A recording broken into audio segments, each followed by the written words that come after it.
I feel कि God made this very weird world around us and He created us for His own entertainment. Adani के जो बेटे होंगे वो कभी आपको अभी कल परसों में कभी बस में किसी की चेन चुराते मिल जाएंगे या वॉलेट। अब stale repeated in my hands.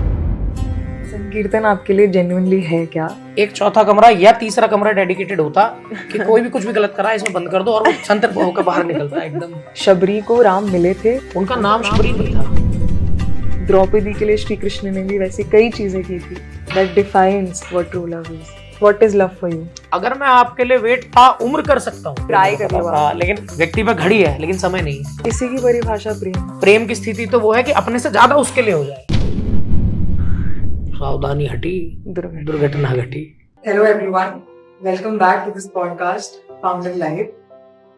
Today I have a man who has beautiful perspectives on life and everything around him.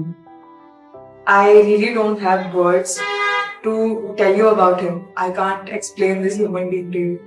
But I really hope कि आप ये जो conversations अभी सुनोगे वो कहीं ना कहीं आपको टच करे. एंड अगर हमने 10 बातें की हो, अगर उसमें से एक बात भी अगर आप पिक कर सको और उसको अगर अपने लाइफ में उतार सको, I think you will become a turning point in your life. I really hope that when you tune in and when you leave at the end of the podcast, you really feel something so deep that I am what to feel right now. Thank you so much. Pranam bhaiya. Thank you so much for joining me today on Found in Life. I'm really thankful to you. I hope you're doing well. I'm very much well. All of us know you and Dipesh Bhaiya through Mauj Fakir Ali. Tell us how it started and how is it going as of now? मैं मतलब इस भ्रम में तो रहा ही हूँ बचपन से ही कि संकीर्तन से जुड़ा हुआ हूँ और मोदी नगर का मैं रहने वाला हूँ. गाज़ियाबाद में एक शहर है छोटा सा मोदी नगर, वहीं ये सब शुरू हुआ. हमारा जो मोदी नगर में मंडल है बहुत ही उसमें सब सुंदर भगवान का नाम लेने वाले हैं. मैं भी बस उनसे जुड़ा रहा, सब कुछ बहुत सुंदर चलता रहा. मैं बहुत शॉर्ट में आपको बताऊं तो मैं अब से लगभग 7-8 साल पहले मैं जॉब करता था गुड़गांव में. तो मैं संकीर्तन मोदी नगर अटेंड करता था अपने मंडल के, जब जैसे जहाँ सहूलियत हो पाती थी. तो एक बार की बात है, बरसाना में मैं गया हुआ था. रंगीली होली होती है वहाँ, तो वहाँ रंगीली होली का समाज होता है एक रात को, रंग वाले दिन से एक हफ्ता पहले, और उससे अगले दिन लठमार होली होती है. और लठमार होली वाले दिन सुबह परिक्रमा लगाते हैं लोग गहवर बन की. तो मैं वहाँ पे गया हुआ था, एक हमारे प्रदीप जी हैं, मैं उनके साथ गया हुआ था और हम लोग मोरकुटी पे बैठे थे. मोरकुटी पे बैठ के मैंने हारमोनियम लिया और गाना शुरू, आनंद. तो वहाँ एक लड़का आया, वो भी साथ में आलाप लगाने लगा और बड़ा सुंदर गाया, तो मुझे बड़ा अच्छा लगा. तो हम दोनों ने साथ गाना शुरू किया. मैं नहीं जानता कौन है, उसके साथ भी 3-4 लोग हैं, हम भी 3-4 लोग हैं. मैं गा रहा हूँ, वो आया, उसने भी गाना शुरू किया. ठीक है, संगीत की रुचि है, मैं समझ गया संगीत की रुचि है इस लड़के को भी. तो गाना शुरू कर दिया, बड़ा सुंदर अद्भुत गाया. वो अपने रास्ते, मैं अपने रास्ते, घर आ गया मैं. हम दोनों उस इवेंट के कुछ महीनों बाद बाई चांस फेसबुक पे मिले. फेसबुक पे बातें हुई, ये वही लड़का है जो वहाँ बरसाना में मिला था. तो उसका नाम है राहुल निकुंज देव. तो फिर बात हुई संकीर्तन, फिर हमने कहा चलो मिलते हैं दोबारा से. बहुत अच्छा लगा, हम दोनों मिले, संकीर्तन में साथ में मिले. फिर राहुल ने मुझे एक कीर्तन में बुलाया जिसमें नितिन कथूरिया जी, एक नाम है नितिन जी, तो बहुत सुंदर संकीर्तन करते हैं वो थे. मैं उनसे मिला. फिर एक वरुण चोपड़ा जी हैं, बहुत सुंदर संकीर्तन करते हैं, अद्भुत, उनसे मिला. दीपेश जी से मिला. तो इस पूरे ग्रुप से सब दिल्ली के लोग, वरुण जी, नितिन जी, राहुल जी, मैं बरसाना में मिल ही चुका था, दीपेश जी, तो इन सब से मुझे राहुल ने इंट्रोड्यूस करवाया. और मतलब क्या ही मैं बता नहीं सकता कि वरुण जी की जो कमांड है राजेश्वरानंद जी के भजनों पे, मतलब मैं लाजवाब, मेरे पास शब्द नहीं है. नितिन जी जो हैं, विनोद जी का, मतलब क्या ही मैं कहूँ, अद्भुत. ऐसी दीपेश जी के पास इतना लंबा अनुभव है महावीर भैया के साथ, महावीर शर्मा जी के साथ, वो बचपन से रहे हैं। इनका अनुभव इतना ज़बरदस्त है कि हमारा जो ये मंडल है, ये जो बच्चों का एक समूह है, तो इस पूरे समूह का, मैं आपको ऐसा मत समझना मैं महानता के लिए महान बनता हुआ कह रहा हूँ, या उसमें मैं सबसे खोटा सिक्का मैं ही हूँ इसका। वो सबको साथ लेके चल रहे हैं, मेरे जैसे को भी साथ लेके चल रहे हैं अपने अनुभव से। तो हम सब मिले, फिर धीरे धीरे गाड़ी आगे बढ़ती गई। अब वरुण जी भी पानीपत में बहुत सुंदर हरिनाम का प्रचार कर रहे हैं, नितिन जी और राहुल जी। और सरप्राइजिंगली एंड फॉर्चुनेटली जो मेरे लिए उस समय देन अननोन राहुल था, वो आज मेरा ब्रदर इन लॉ भी है। तो मेरी उसी घर में शादी भी हुई, प्रेम अपार प्रेम है। नितिन जी, राहुल जी बहुत सुंदर संकीर्तन कर रहे हैं। दीपेश जी और मैं साथ मिलकर प्रयास कर रहे हैं। दीपेश जी इस पूरे मंडल को अपने अनुभव से सींच रहे हैं। सब हम मेरे अंदर तो बिल्कुल अनुभव नहीं है, और बाकी जो बच्चे भी हैं वो सब, चाहे उसमें कोई भी हो, हमारे ग्रुप में जितने भी बच्चे हैं, मैं एक एक का तो क्या नाम लूँ, लेकिन सारे ही अद्भुत है। मेरे पास शब्द नहीं है किसी के लिए, मैं इस लायक नहीं हूँ सब मुझे अपने साथ लेके चले, लेकिन सारे ही बहुत अद्भुत है। मैं बार बार सोचता हूँ कि मतलब मेरे घर में ऐसे नहीं है, लेकिन ये बच्चे सारे इतने कम एज में और इतना सबका समर्पण है। तो बस ये फिर एक छोटी सी श्री जी की बगिया है कि अपनी तरफ से सब प्रयास कर रहे हैं, और वही फूल महक रहे हैं, एक आधा कांटा भी है। वही आनंद चल रहा है, वही उसी क्रम में हम आपके साथ बैठे। I have been listening to you for a very long time now. Long time तो नहीं, कुछ महीनों से सुन रही हूँ।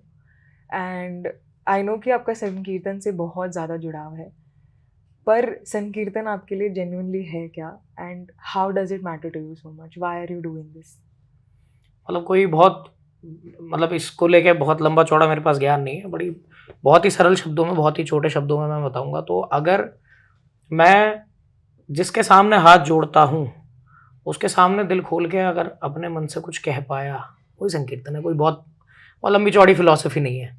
अगर जिसके सामने मैंने हाथ जोड़े, अगर उसके सामने मैंने ईमानदारी से अपने मन की बात कह दी, इर्रिस्पेक्टिव लोग हैं नहीं है, लोग बैठे हैं नहीं बैठे हैं, लोग सुन रहे हैं नहीं सुन रहे हैं, अगर मेरे मन में ये आभास है, अगर मैं इतना सोच पा रहा हूँ कि मुझे कोई सुन रहा है नहीं सुन रहा, माइक है नहीं है, तो वो संकीर्तन नहीं है। मतलब नो लेंथी फिलॉसफी। जिसे देख रहा हूँ मैं, जिसके मैं दर्शन कर रहा हूँ, जिसके देखने को भी मैं दर्शन करना कह रहा हूँ, जिसके सामने मैं हाथ जोड़ रहा हूँ, अगर उससे मैं अपने दिल की बात ईमानदारी से कह पा रहा हूँ, तो मेरे लिए वो संकीर्तन है। सीधी सीधी सी। I think this is one of the most beautiful answers I have ever heard about Sankirtan. One word I would like to pick from here is ईमानदारी. आपके मानस चिंतन में मैंने एक लाइन आपसे सुनी थी कि शबरी को राम मिले थे क्योंकि उसने ऑनेस्टली, आपने बहुत एफर्ट डाला था इस वर्ड पे, honestly she waited for him. How important is honesty when you go to him? एक बार डिफाइन कर लेते हैं ऑनेस्टी को या ईमानदारी को, क्योंकि मेरा अपना मानना है किसी भी डिस्कशन में ना बड़ा ज़रूरी है कि जिन वर्ड्स को, जो इम्पोर्टेंट वर्ड्स हैं, उन्हें अगर हम यूज़ कर रहे हैं तो उनकी डेफिनेशन क्लियर हो। तो ईमानदारी जो मैं बार बार संकीर्तन में बोलता हूँ, उससे मेरा अपना मतलब यही है, मेरा आशय यही है कि मन क्रम वचन, अगर ये तीनों समान हैं, मन क्रम वचन से मतलब है जो मैं सोच रहा हूँ वही मैं कर रहा हूँ, वही मैं बोल रहा हूँ, अगर इन तीनों में अलाइनमेंट है तो ईमानदारी है।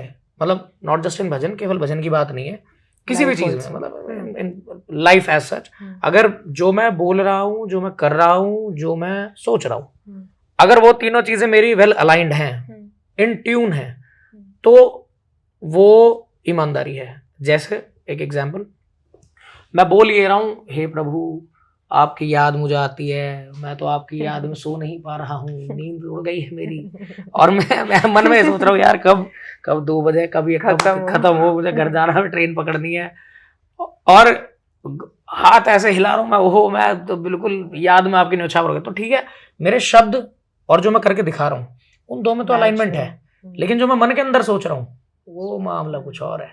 तो अलाइनमेंट नहीं, वो ईमानदारी नहीं हुई। लेकिन अगर मैं जो बोल रहा हूँ वही कर रहा हूँ और वही सोच भी रहा हूँ, अगर ये तीनों वेल अलाइंड हैं, वो बस ईमानदारी है। ये केवल पॉजिटिव में नहीं, नेगेटिव में भी। अगर मान लो कोई चोर है, ऐसे बहुत सारे शास्त्रीय उदाहरण है कि किसी ने, चोर ने चोरी करी, सोचा चोरी करूं, चोरी करी, लेकिन जब उससे किसी ने पूछा कि भाई तू यहाँ क्या करने आया है? एक कथा है, अभी कभी मौका लगे मैं सुनाऊंगा। राजा का घोड़ा चुरा लिया चोर ने। चोर का नियम था कि वो भगवान के जब तक दर्शन नहीं कर लेता था, जब तक झूठ नहीं बोलता था। अच्छा। भगवान के दर्शन करने के बाद दिन में झूठ बोलता था। उसका नियम था कि भगवान के दर्शन करूंगा फिर झूठ बोलूंगा, क्योंकि चोरी काम ऐसा है। तो बाई चांस उसे किसी ने बताया कि राजा का जो सबसे महंगा सबसे लाजवाब घोड़ा है वो राजा ने आज अस्तबल में बांधा हुआ है। सुबह सूरज निकलने से पहले पहले राजा उसे रवाना कर देगा दूसरे देश में, वो किसी दूसरे राजा को गिफ्ट में दे रहा है। अब मंदिर खुलते थे सूरज उगने के बाद। चोर ने सोचा आज तो पहले ही निकलना पड़ेगा। चोर पहले ही निकल गया। उसने घोड़ा चुराया। घोड़ा चुराने के बाद घोड़े को सीधे मंदिर में ले गया दर्शन करने भगवान के। पहले दर्शन करके अपने आप को सेव करूं, झूठ बोल पाऊंगा ना फिर। तो अब इतने में राजा के हड़कंप मच गया। भाई वो घोड़ा कहाँ गया? वो तो केवल राजा तक होता तो भी बात चलती, राजा को वो घोड़ा गिफ्ट करना था। तो राजा ने कहा भाई फौरन ढूंढो कहाँ गया वो घोड़ा। ढूंढ मची, सब ने देख लिया दूर, वो रहा भाई, वो जा रहा घोड़ा। उसने मंदिर के बाहर बांधा। अभी कपाट खुलने में 2 मिनट रह गए। अभी पुजारी जी आए अपना छिड़का उड़का करके खोलने को तैयार है। इतने में सिपाही आ गए कि भाई ये घोड़ा कि मैं चुरा के लाया हूँ। सच बोल दिया उसने ईमानदारी से।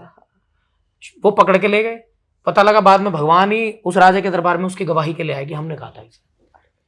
तो अगर भले ही वो चोर है लेकिन उसके मन क्रम वचन समान है तो ईमानदारी है। तो ईमानदारी है। इसका मैं एक छोटा सा उदाहरण और दूं। विनोद जी के साथ तबला बजाते थे जॉली भैया, राइट। अब वो महावीर भैया के साथ बजाते हैं। उन्होंने, मैं और कृष्णा दोनों थे प्लेटफॉर्म पे, होली के कीर्तन के बाद हम उन्हें छोड़ने जा रहे थे।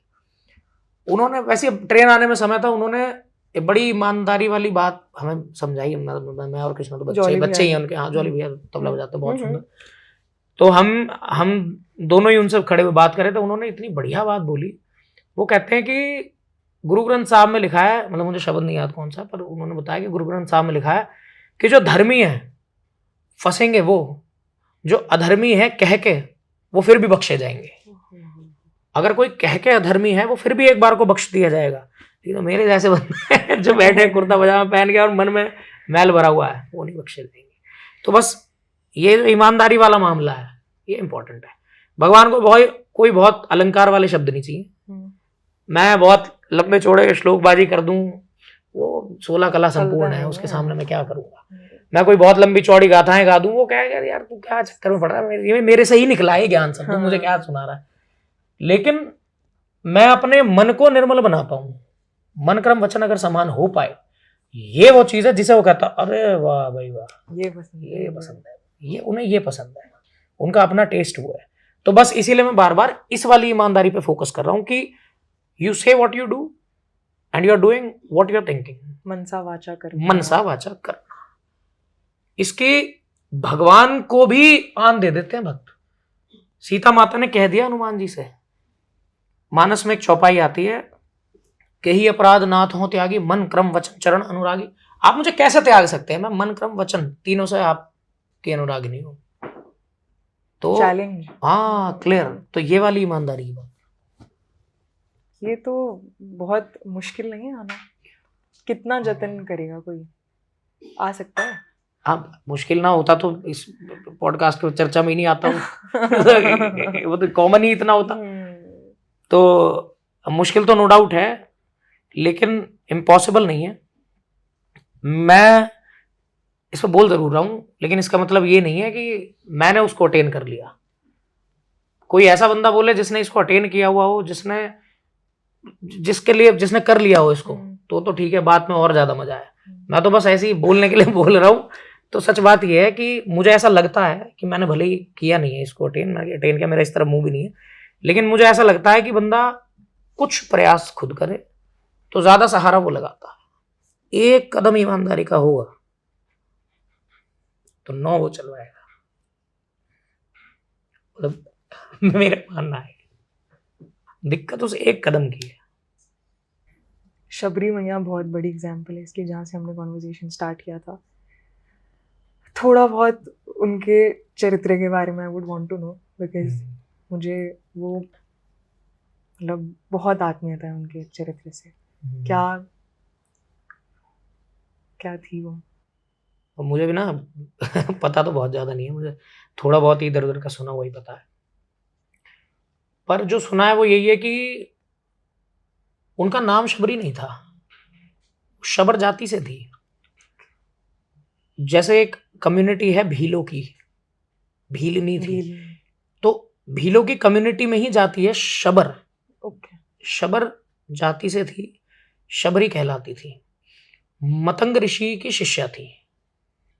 इतना सरल है उनका जीवन का जो पूरा स्केच है, इतना सरल है कि मतलब मैं क्या कहूँ, इतना ही आता है कि जी एक छोटी अवस्था की बालिका भोले भाव से अपने गुरु से पूछ रही है कि गुरुदेव आप ये सबको बताते हैं भगवान भगवान भगवान, उनके बारे में सुनते ही रहेंगे या कभी उनसे मिल भी सकते हैं? गुरुदेव कहते हैं बेटा मिल सकते हो, भाव अपने ईमानदारी से रखो, मिलेंगे। वो कहती है कि गुरुदेव अगर मैं ईमानदारी से उन्हें पुकारूंगी मुझसे भी मिल जाएंगे मुझसे तो सब बच के चलते हैं। तो वो कहते हैं हाँ, अरे वो नहीं बच के चलते, वो तो ढूंढते फिरते हैं कि ईमानदारी से पुकारने वाला इन सब में है कौन, तो ईमानदारी से तुम पुकारो तुम्हें मिल जाएगी। तो इतना सरल है, गुरु से सुना कि ईमानदारी से पुकारना मिलेंगे, पुकारना शुरू कर दिया। और पुकार की ईमानदारी का जो लिटमस टेस्ट है वो है वेट। अगर मैं किसी का इंतजार कर रहा हूं और मेरी घड़ी मुझे बेचैन करी जा रही है, तो मुझे उससे ज्यादा चिंता अपनी है, अपने समय की है। मुझसे अगर आप ये कहें कि जी थोड़ी देर यहां रुको, मेरी एक मीटिंग है, मैं मीटिंग करके अभी बाहर आई, मैं आधा घंटा हो गया मैं बार बार घड़ी देख रहा हूँ, फोन कर, फिर मन में आता नहीं, फोन नहीं करता यार मीटिंग में होगी।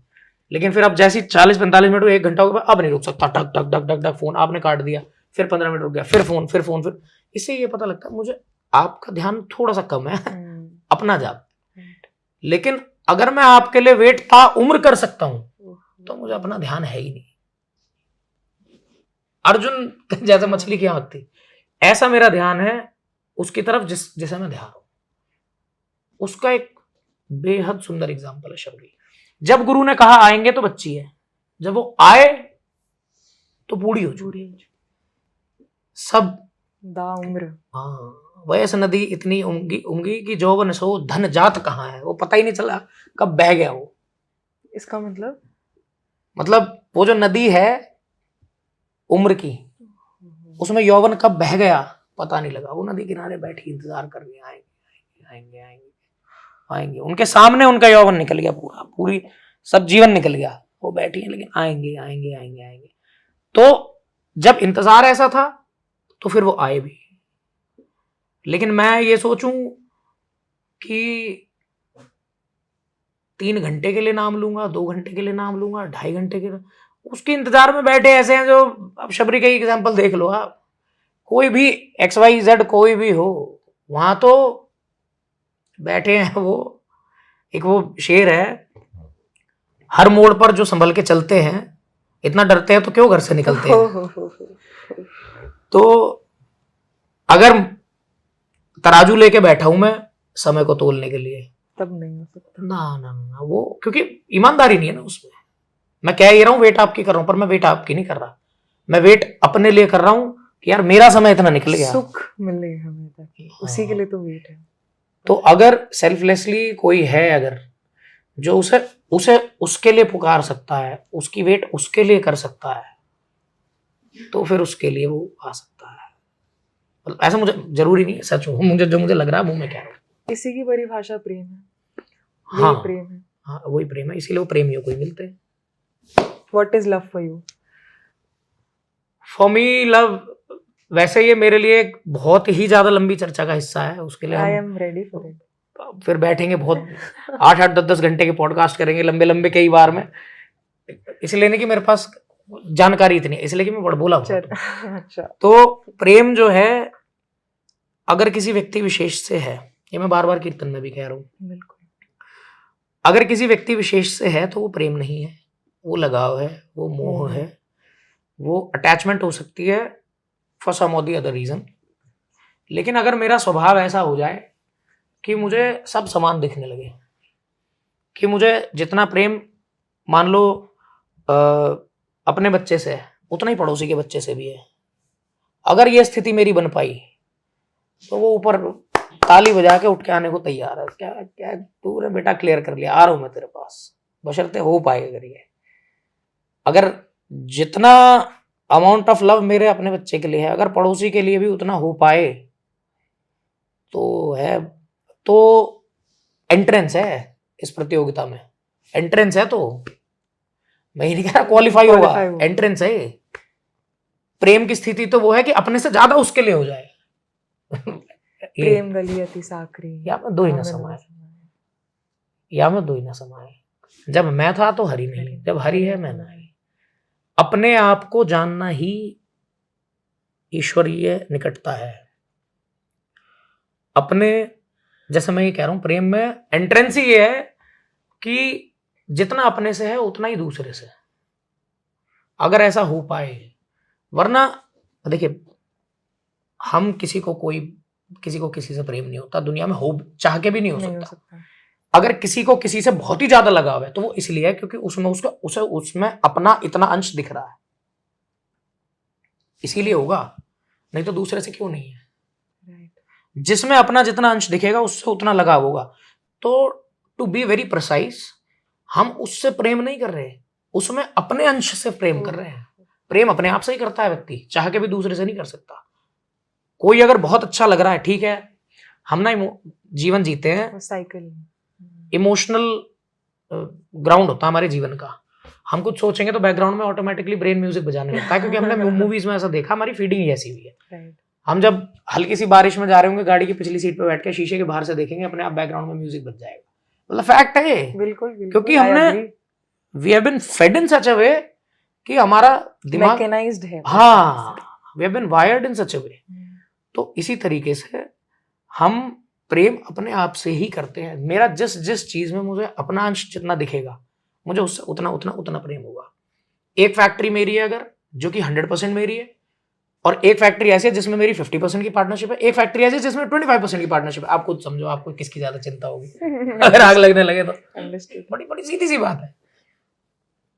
लेकिन अगर मुझे तीनों से बराबर हो जाए, अगर मैं कंसर्न हूं तीनों के लिए बराबर, तो एंट्री है प्रेम की राह में। लेकिन अगर जिसमें सबसे कम स्टेक है उसमें सबसे ज्यादा होने लगे, अगर जो मेरे मनोभावना जुड़ी हुई है अगर उसमें ज्यादा होने लगे, तो व्यक्ति इस रेस में आगे बढ़ रहा है। वो ये कैसे, मतलब 25% में मेरा ज्यादा हो तो फिर क्यों आगे बढ़ेगा? हाँ, क्योंकि वहां मेरा अंश कम है, दूसरे का ज्यादा है। जब अपनी चिंता छोड़ के व्यक्ति दूसरे के लिए ज्यादा करता है ना, तो वो भगवान को प्रिय होता है। भगवान को क्या, किसी को भी वही प्रिय होगा। हम सब भगवान के ही अंश हैं। एक आपको भी कौन प्रिय लगेगा, जो अपने से पहले दूसरे की रक्षा करे, या पहले अपनी करे बात आपको भी वही प्रिय होगा। हम सब भगवान के अंश हैं। तो भगवान को क्या प्रिय है, हम भगवान को वही तो भोग लगा। जैसे हमें अच्छा खाना पसंद है तो हम सोचते हैं भगवान को भी अच्छे से अच्छा भोग लगे। हमें अच्छा पहनना पसंद है, हम सोचते हैं भगवान को भी बढ़िया से बढ़िया, एकदम चकाचक बढ़िया से कोई बढ़िया से कपड़े देखेंगे, यार ये मेरे ठाकुर जी को के लिए इसमें बन जाए। तो इसी तरीके से जो हमें पसंद है, अगर मैं मोह वाले पसंद होने की बात नहीं कर रहा, लेकिन एक अस्तित्व के धरातल से ऊपर उठ के अगर सत्य के मार्ग पे जो हमें पसंद है, भगवान को भी वही पसंद है, हमें भी वही अच्छा लगेगा जो सेल्फलेसली दूसरों की ज्यादा करेगा, सहज भाव से, तो हमें भी वही अच्छा लगेगा।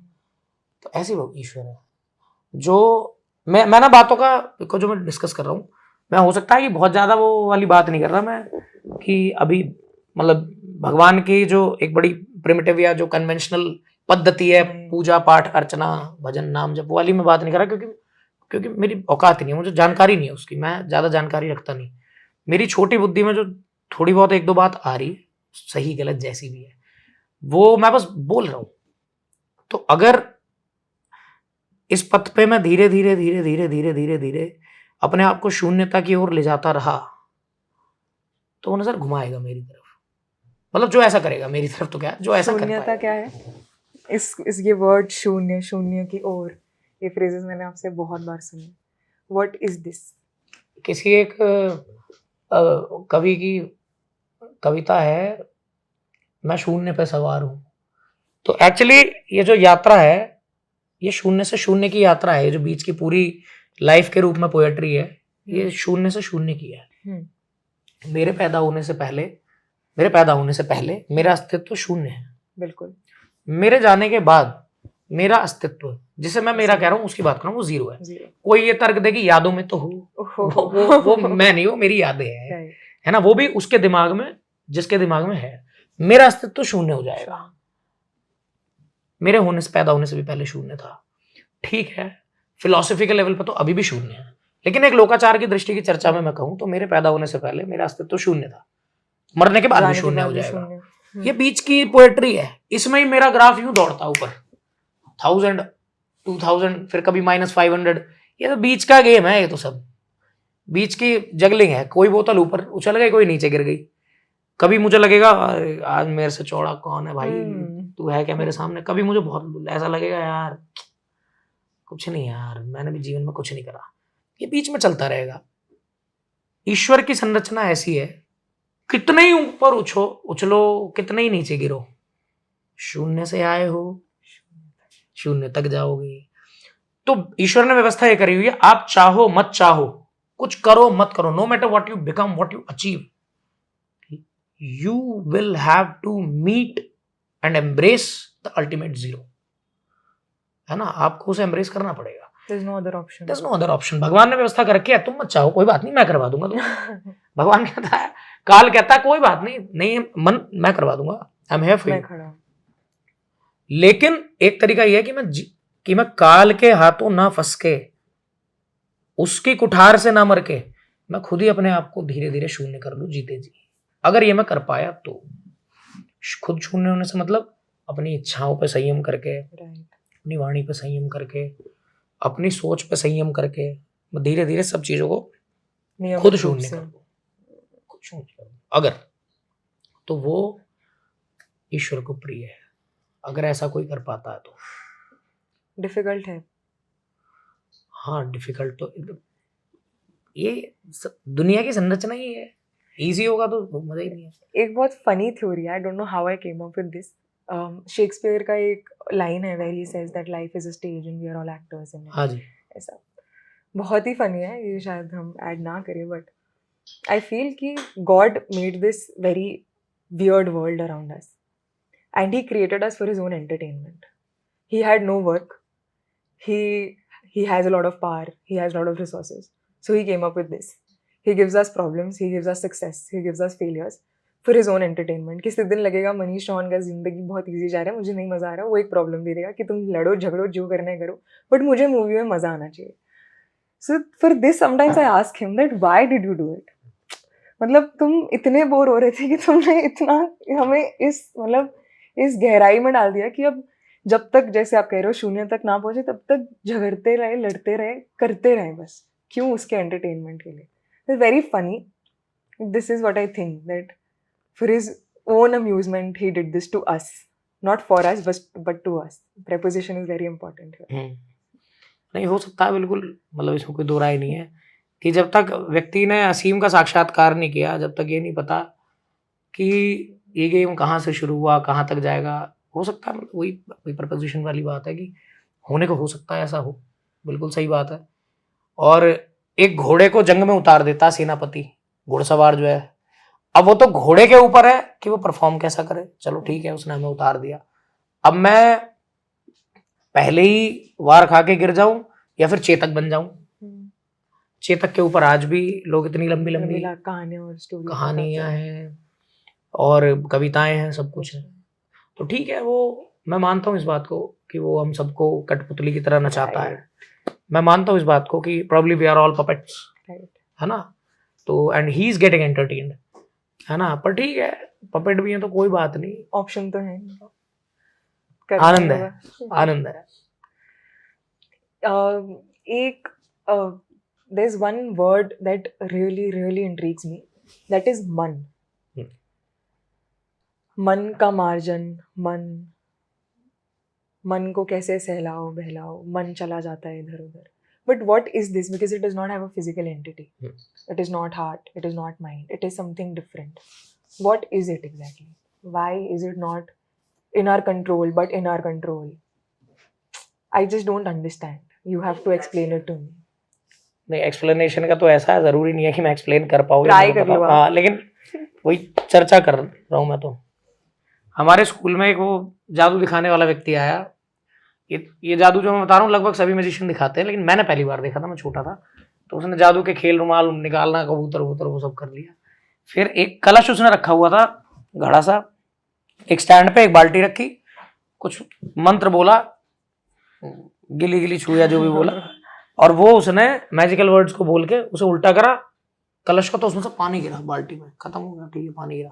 उसे फिर सीधा करके रख दिया, फिर कुछ बात करने लगा, फिर उसके पास गया, फिर उसे उल्टा करा, फिर पानी निकला। ये कहाँ से पानी इसमें आ गया? फिर दोबारा से उसे रख दिया। अब जब कलश एक बार उल्टा हो गया, पूरा पानी निकल गया, अब तो नहीं है, उसे फिर वापस रख दिया। कोई वाटर का सोर्स नहीं है, कोई पाइप वाइप कुछ नहीं है, उसे रख दिया। फिर हमसे बात करने लगा, फिर वहां गया, फिर उसे उठा के फिर पानी। तो मैजिक ही ये था कि देखो इसमें पानी ना कभी खत्म नहीं होता। तो उसने कहा जी ये, उसने पता नहीं क्या उसका स्पेशल नाम दिया उसको, वही डेकोरेट करने के लिए कि ये डिवाइन वाटर है, ये खत्म नहीं होता। तो ये मैंने इसलिए एग्जांपल दिया, जब हम मन की बात करते हैं तो मन वो कलश है और पानी वो विचार है।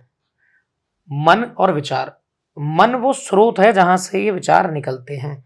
10 विचार मन में आते हैं, मन में आए, प्रोसेस हुए, तो मन अपने अंदर से ही उनका जो प्रोसेस्ड रिजल्टेंट है वो नए विचार के रूप में निकालता है। तो मन और कुछ नहीं है, वो स्रोत है, वो सोर्स है जहां से कॉन्स्टेंटली विचार निकले जा रहे हैं। मन को कंट्रोल करने के लिए इसलिए कहते हैं कि जैसे किसी घर में 4-5 बच्चे रहते हो, बहुत शरारती हो और अलग अलग जगह जाके शरारत करते हैं, तो जब व्यक्ति परेशान ही हो जाएंगे मोहल्ले वाले, तो बच्चे को अलग से ना समझा के उसके सीधे घर जाएंगे उनके माँ बाप से कि भाई ये नहीं मानते, इनके माँ बाप के पास चलो, उनसे कहो कि वो इन्हें कंट्रोल करे, वो कंट्रोलर मन है। हाँ, तो बेसिकली विचारों का घर है मन। अगर मन पे कंट्रोल किया तो विचार जो आएंगे वो भी अच्छे आएंगे, और जैसे विचार होंगे वैसा हमारा बिहेवियर होगा, है ना।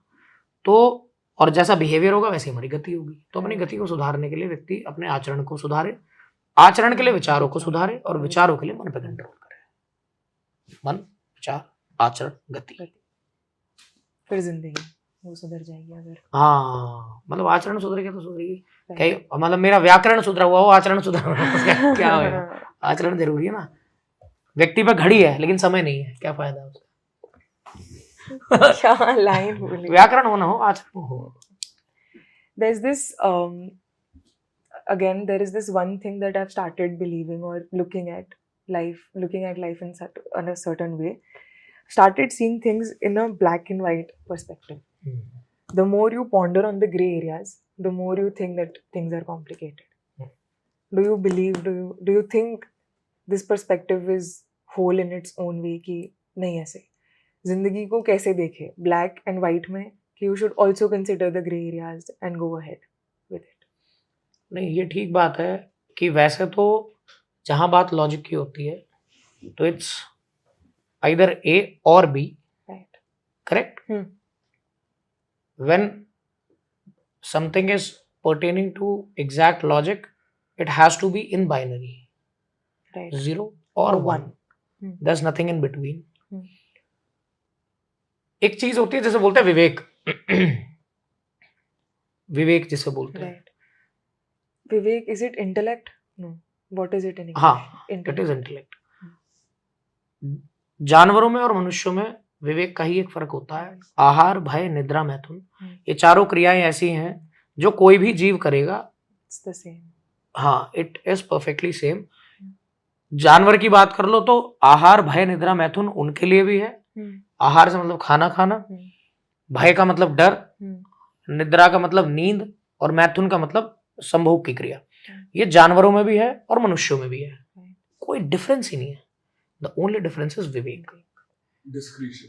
हाँ, डिस्क्रीशन।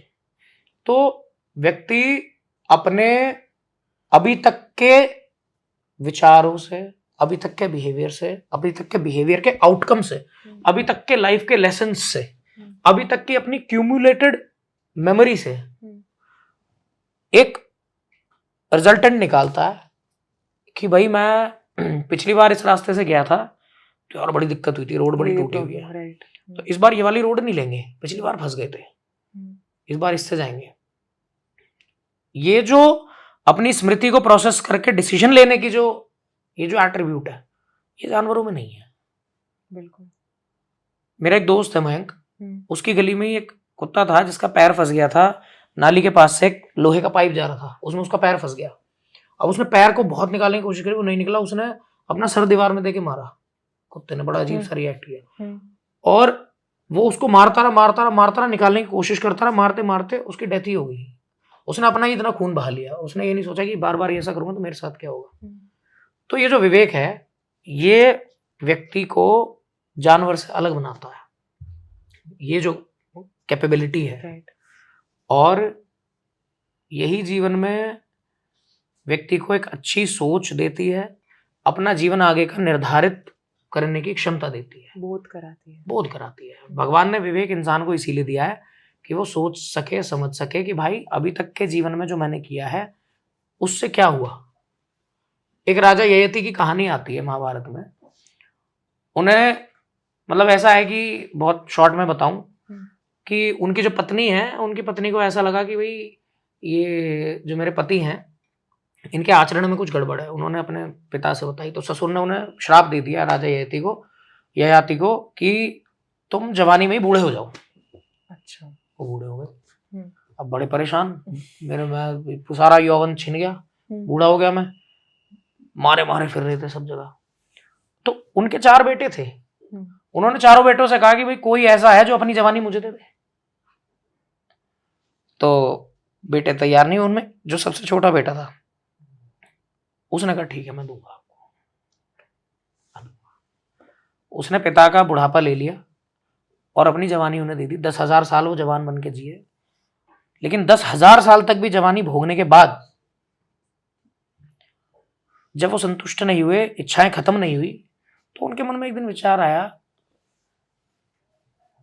कि ये जवानी भी ऐसी नहीं है जो संतुष्ट कर दे व्यक्ति को। जो परम संतोष है, जो चरम सुख है, उसकी तरफ ये तक भी नहीं ले जा रही। उन्होंने फिर वो जो जवानी थी वो अपने बेटे को वापस कर दी।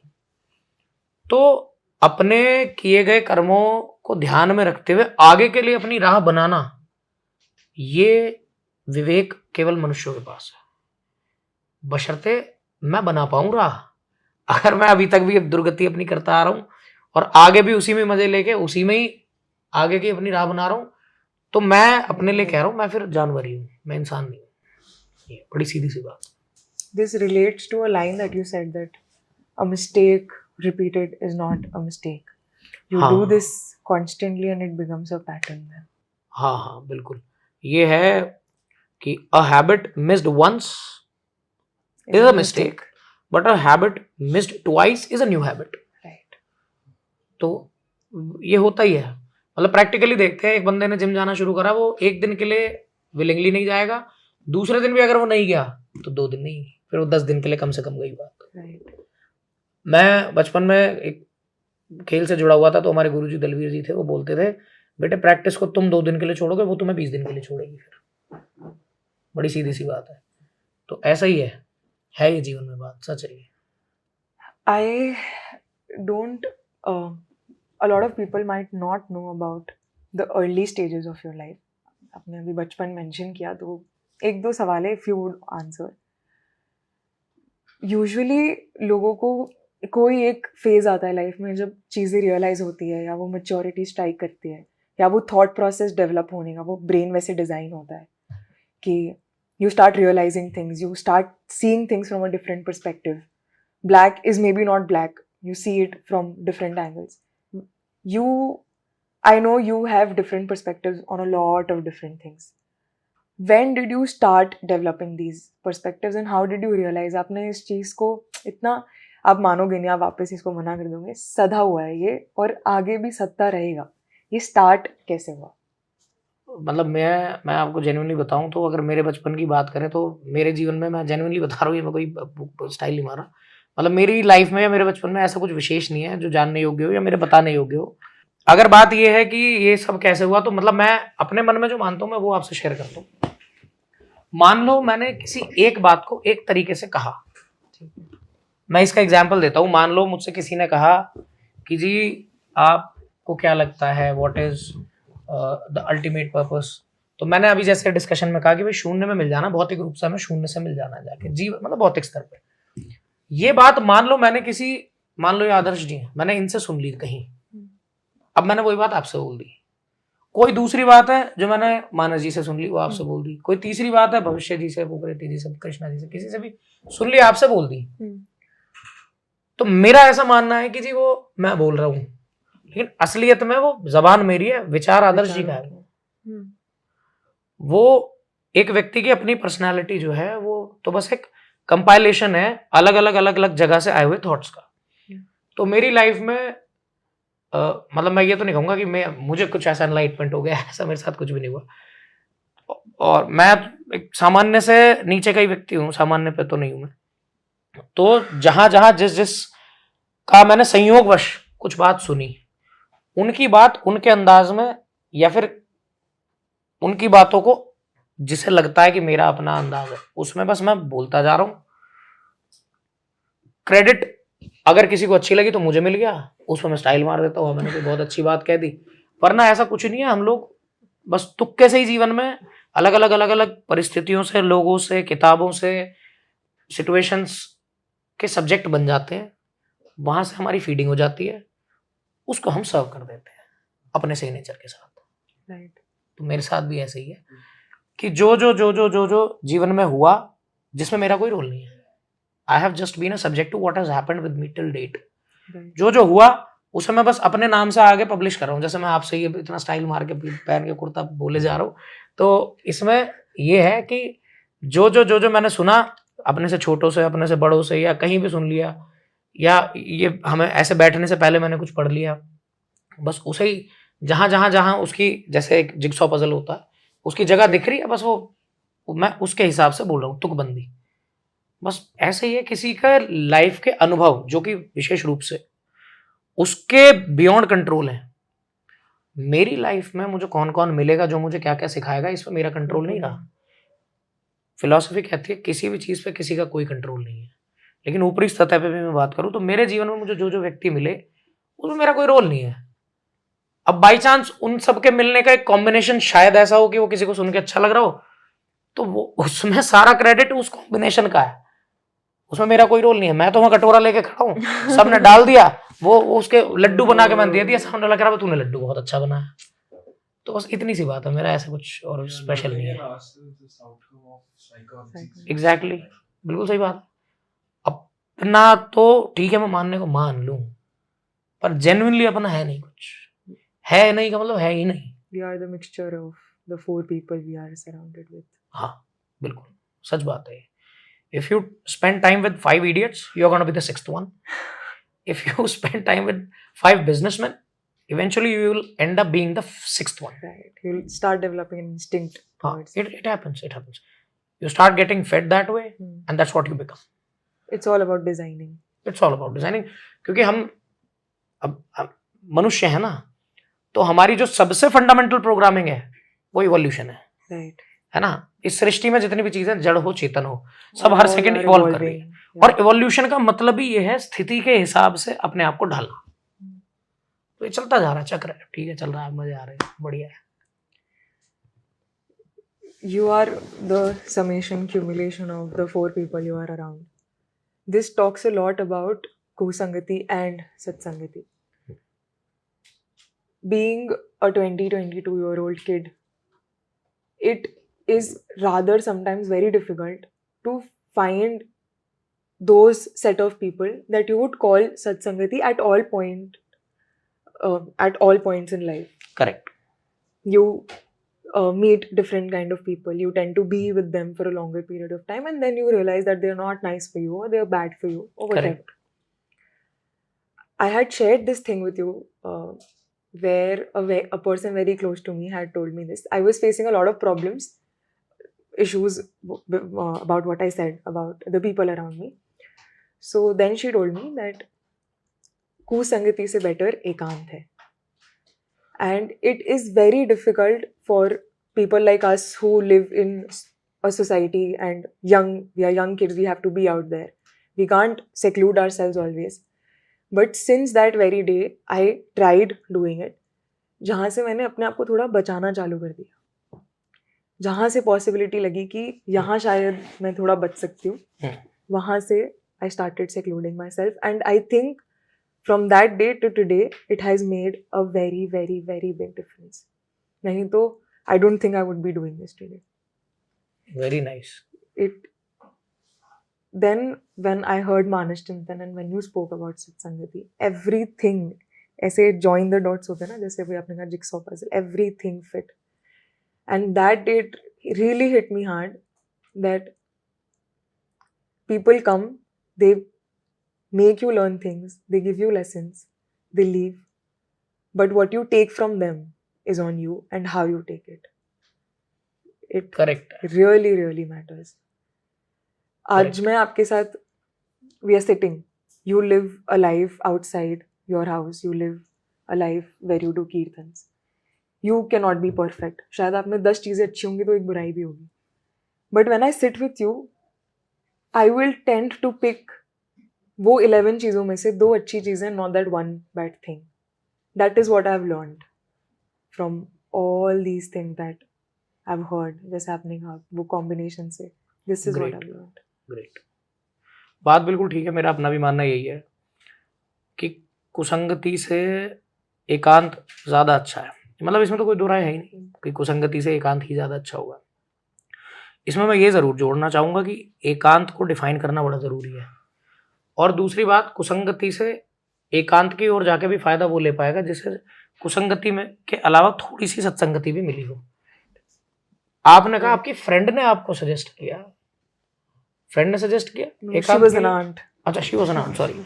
शी सजेस्टेड यू कि बजाय इसके कि कुसंगति में रहो, you stay alone, you be somewhere where you are alone, है ना, रादर देन कि आप ऐसे लोगों में रहो जो कुसंगति कहलाते हैं.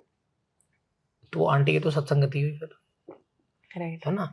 तो अच्छाई का बीज तो जरूरी है, सत्संगति जरूरी है, वरना बिना सत्संगति के एकांत हो या कुछ भी हो वो नेगेटिव, हाँ, दुर्गति करता है.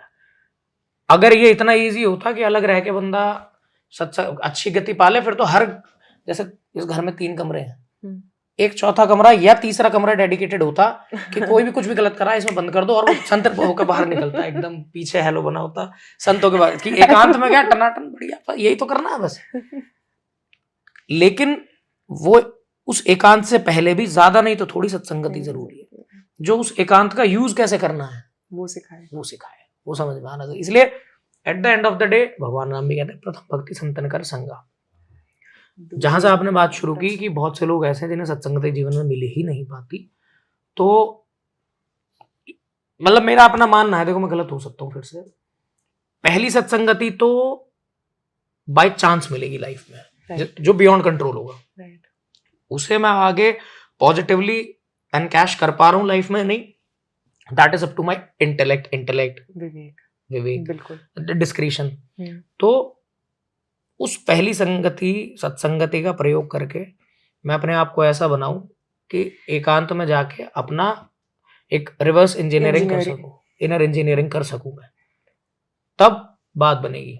जिन लोगों को सत्संगति मिल नहीं पाती, तो ऐसा नहीं है कि अकाल पड़ गया, दुनिया में अच्छे लोग बचे ही नहीं. दुनिया मेरे जैसी नहीं है, दुनिया में बहुत अच्छे लोग हैं.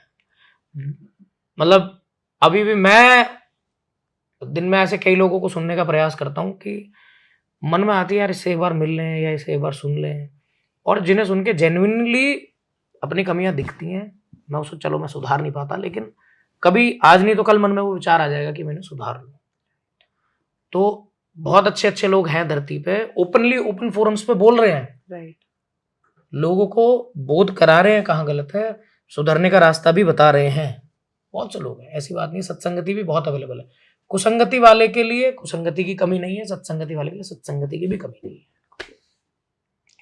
जड़ चेतन गुण दोषमय विश्व कीन करतार, ये पंक्ति है रामचरितमानस की. एक बार रिपीट करो वापस. जड़ चेतन गुण दोषमय विश्व कीन करतार, कि भगवान ने सब कॉम्बिनेशन, हाँ पॉजिटिव बनाया तो नेगेटिव भी बनाया है, जड़ बनाया तो चेतन भी बनाया है, दोष बनाया तो गुण भी बनाए हैं. अब that's for me to pick.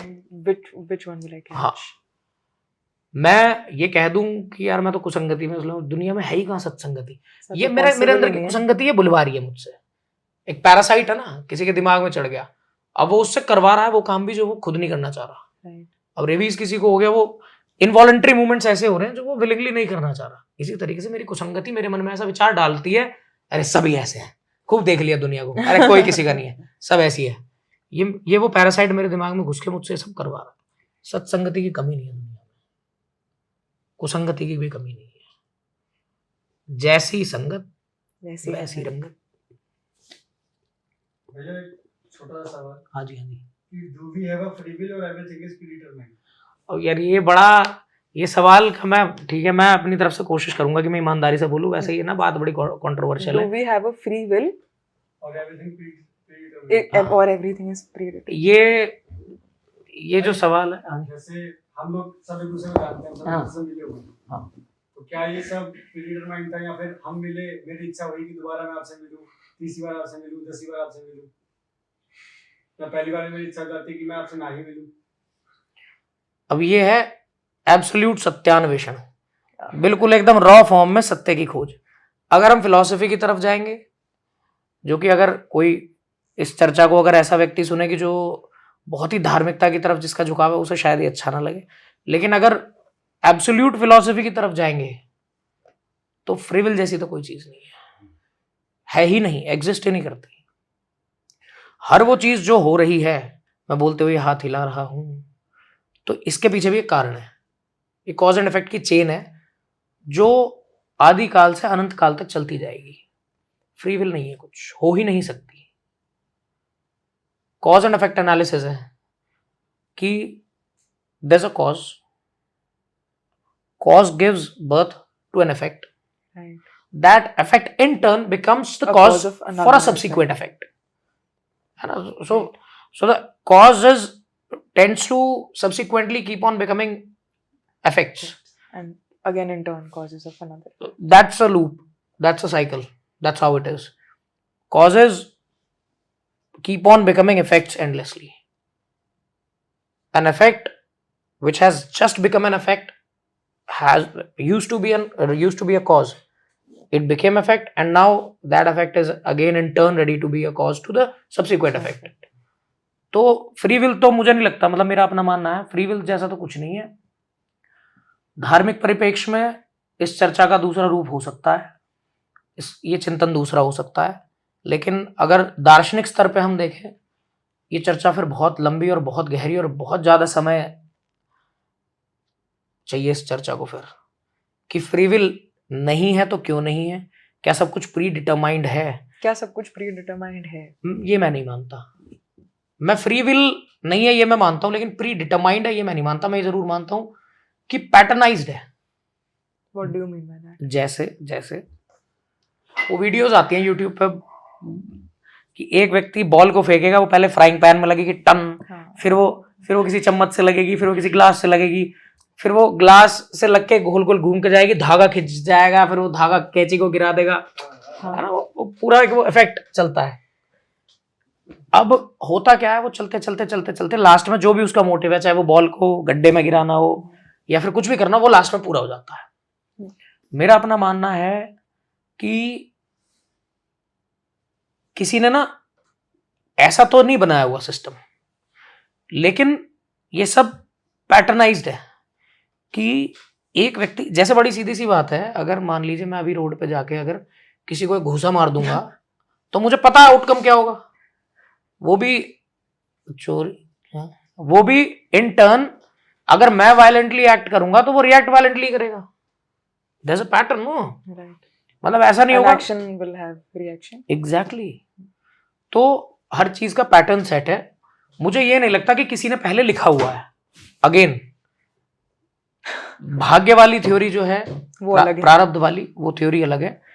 अगर हम उस पर चर्चा करेंगे, प्रारब्ध पे नहीं मानते आप? अब वही ना, ये चर्चा का ना डायरेक्शन अलग हो जाएगी, डायमेंशन अलग हो जाएगी. तो मैं उसमें नहीं जाना चाह रहा अभी। फिर कल ये पूरे दिन मेरा फोन बजेगा ये कि आपने ये कैसे बोल दिया कि भाग्य को नहीं मानते, प्रारब्ध को नहीं मानते। ये कह रहे चोरी तो बंदा अपनी विल से कर रहा है। ये पॉडकास्ट के लिए नहीं, सत्संग के लिए। तो हाँ बिल्कुल सही बात है। तो ये जो चर्चा है ये एक अलग डायमेंशन पे चली जाएगी, इस पर हम एक अलग से चर्चा कर लेंगे। तो अब जो आदर्श जी जो कह रहे हैं कि चोरी तो बंदा अपनी विल से करता है, आपको ऐसा लगता है कि अडानी के जो बेटे होंगे वो कभी आपको अभी कल परसों में कभी बस में किसी की चेन चुराते मिल जाएंगे या वॉलेट? क्यों? वो अपनी will say life conditions is the cause. Exactly, क्योंकि वो दरिद्र नहीं है। अब वो दरिद्र क्यों नहीं है? क्या अडानी के बेटे का इस बात के ऊपर कंट्रोल था कि मैं अडानी के घर पैदा हो जाऊं? उसका अब ये ऐसी चीज है जिसको वेरीफाई नहीं किया जा सकता। तो ठीक है, हम अभी के लिए उसको मान लेते हैं। पर coming back to that very point, Adani का बेटा इसलिए जेब नहीं काटेगा, ऐसा गलत काम नहीं करेगा क्योंकि वो उस परिस्थिति में है कि उसे जरूरत है। प्रीरिक्विजिट कंडीशंस तो वजह रही होगी। हाँ बोलो ना। पर देखा जाता है कि बड़े नेताओं के बच्चे कुछ ऐसा एकदम ही डी फेमिंग और एकदम डी मीनिंग कर देते हैं। करेक्ट। फॉर एग्जांपल किसी बंदे को उड़ा दिया, करेक्ट। बट वो तो अपनी विल से उड़ाया ना उसने। करेक्ट। लैम्बोर्गिनी से उड़ाने वाला वो उड़ाएगा ना जो जिस पे लैम्बोर्गिनी होगी। जिस नेता के बेटा पे केवल साइकिल दे रखी है पिताजी ने, वो लैम्बोर्गिनी से उड़ा देगा। दूसरी बात, एक बात तो हुई अवेलेबिलिटी लैम्बोर्गिनी की, इसे भी रूल आउट कर देते हैं।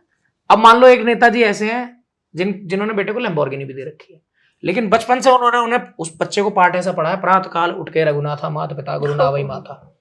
उसे सारी शिक्षाएं ऐसी दे रखी हैं। वो लैम्बोर्गिनी भी चलाता है तो रेड लाइट देखता है तो जीब्रा क्रॉसिंग से 2 फुट पीछे ही रुक जाता है। वो चढ़ाएगा लोगों पे? नहीं। इंजीनियरिंग।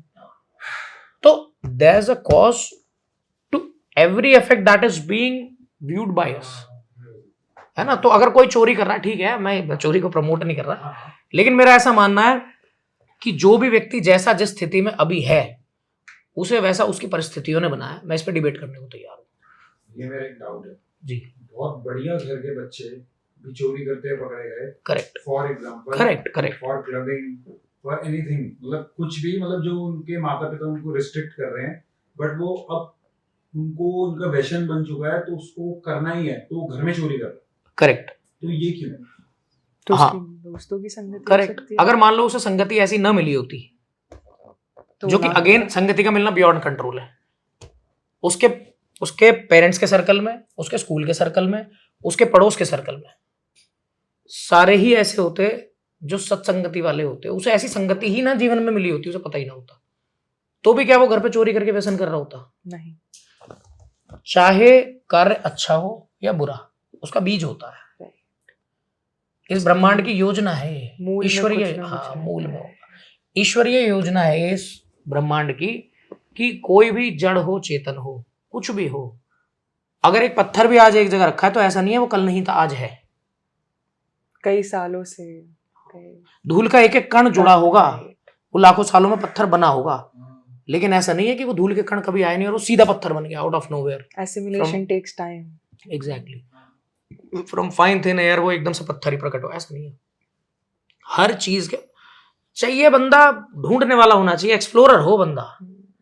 सब हर चीज का रीजन बैठा है, आओ मेरा दर्शन कर लो, मेरा दर्शन कर लो, और जिसके अंदर जिसके लिए तुम मेरा दर्शन कर रहे हो देख लो वास्तव में उसकी गलती है या मेरी है। रीजन हर चीज का तैयार बैठा है दर्शन देने को। मैं एक्सप्लोर करने को तैयार बैठू, बस मैं एक्सप्लोर करने वाला हूं, लेकिन मैं करूंगा नहीं क्योंकि हम अपने लिए बहुत अच्छे वकील हैं, दूसरे के लिए बहुत अच्छे जज हैं। हम एक्सप्लोर केवल वहां करेंगे जहां हम फंसने वाले होंगे, वहां हम कारणों को एक्सप्लोर करेंगे। जहां दूसरे पे इल्जाम लगाना, ठीक है हम सीधा जजमेंट देंगे, अरे वो तो क्या बेकार। तो बड़ी सीधी सी बात है, चाहे कुछ अच्छा हो रहा है या कुछ बुरा हो रहा है, कारण हर चीज के पीछे है, बंदा ढूंढने वाला होना चाहिए। अगेन मैं जो कुछ भी कह रहा हूं मैं बीच बीच में मेरे अपने विचार है, इसके गलत होने की पूरी जिम्मेदारी मेरी है, किसी और की नहीं है। For a very very long time I have been struggling with a word, with an emotion, that is crying. आंसू. There is this thing that you sing. अभी मैंने आपको उसके लिरिक्स पूछे थे.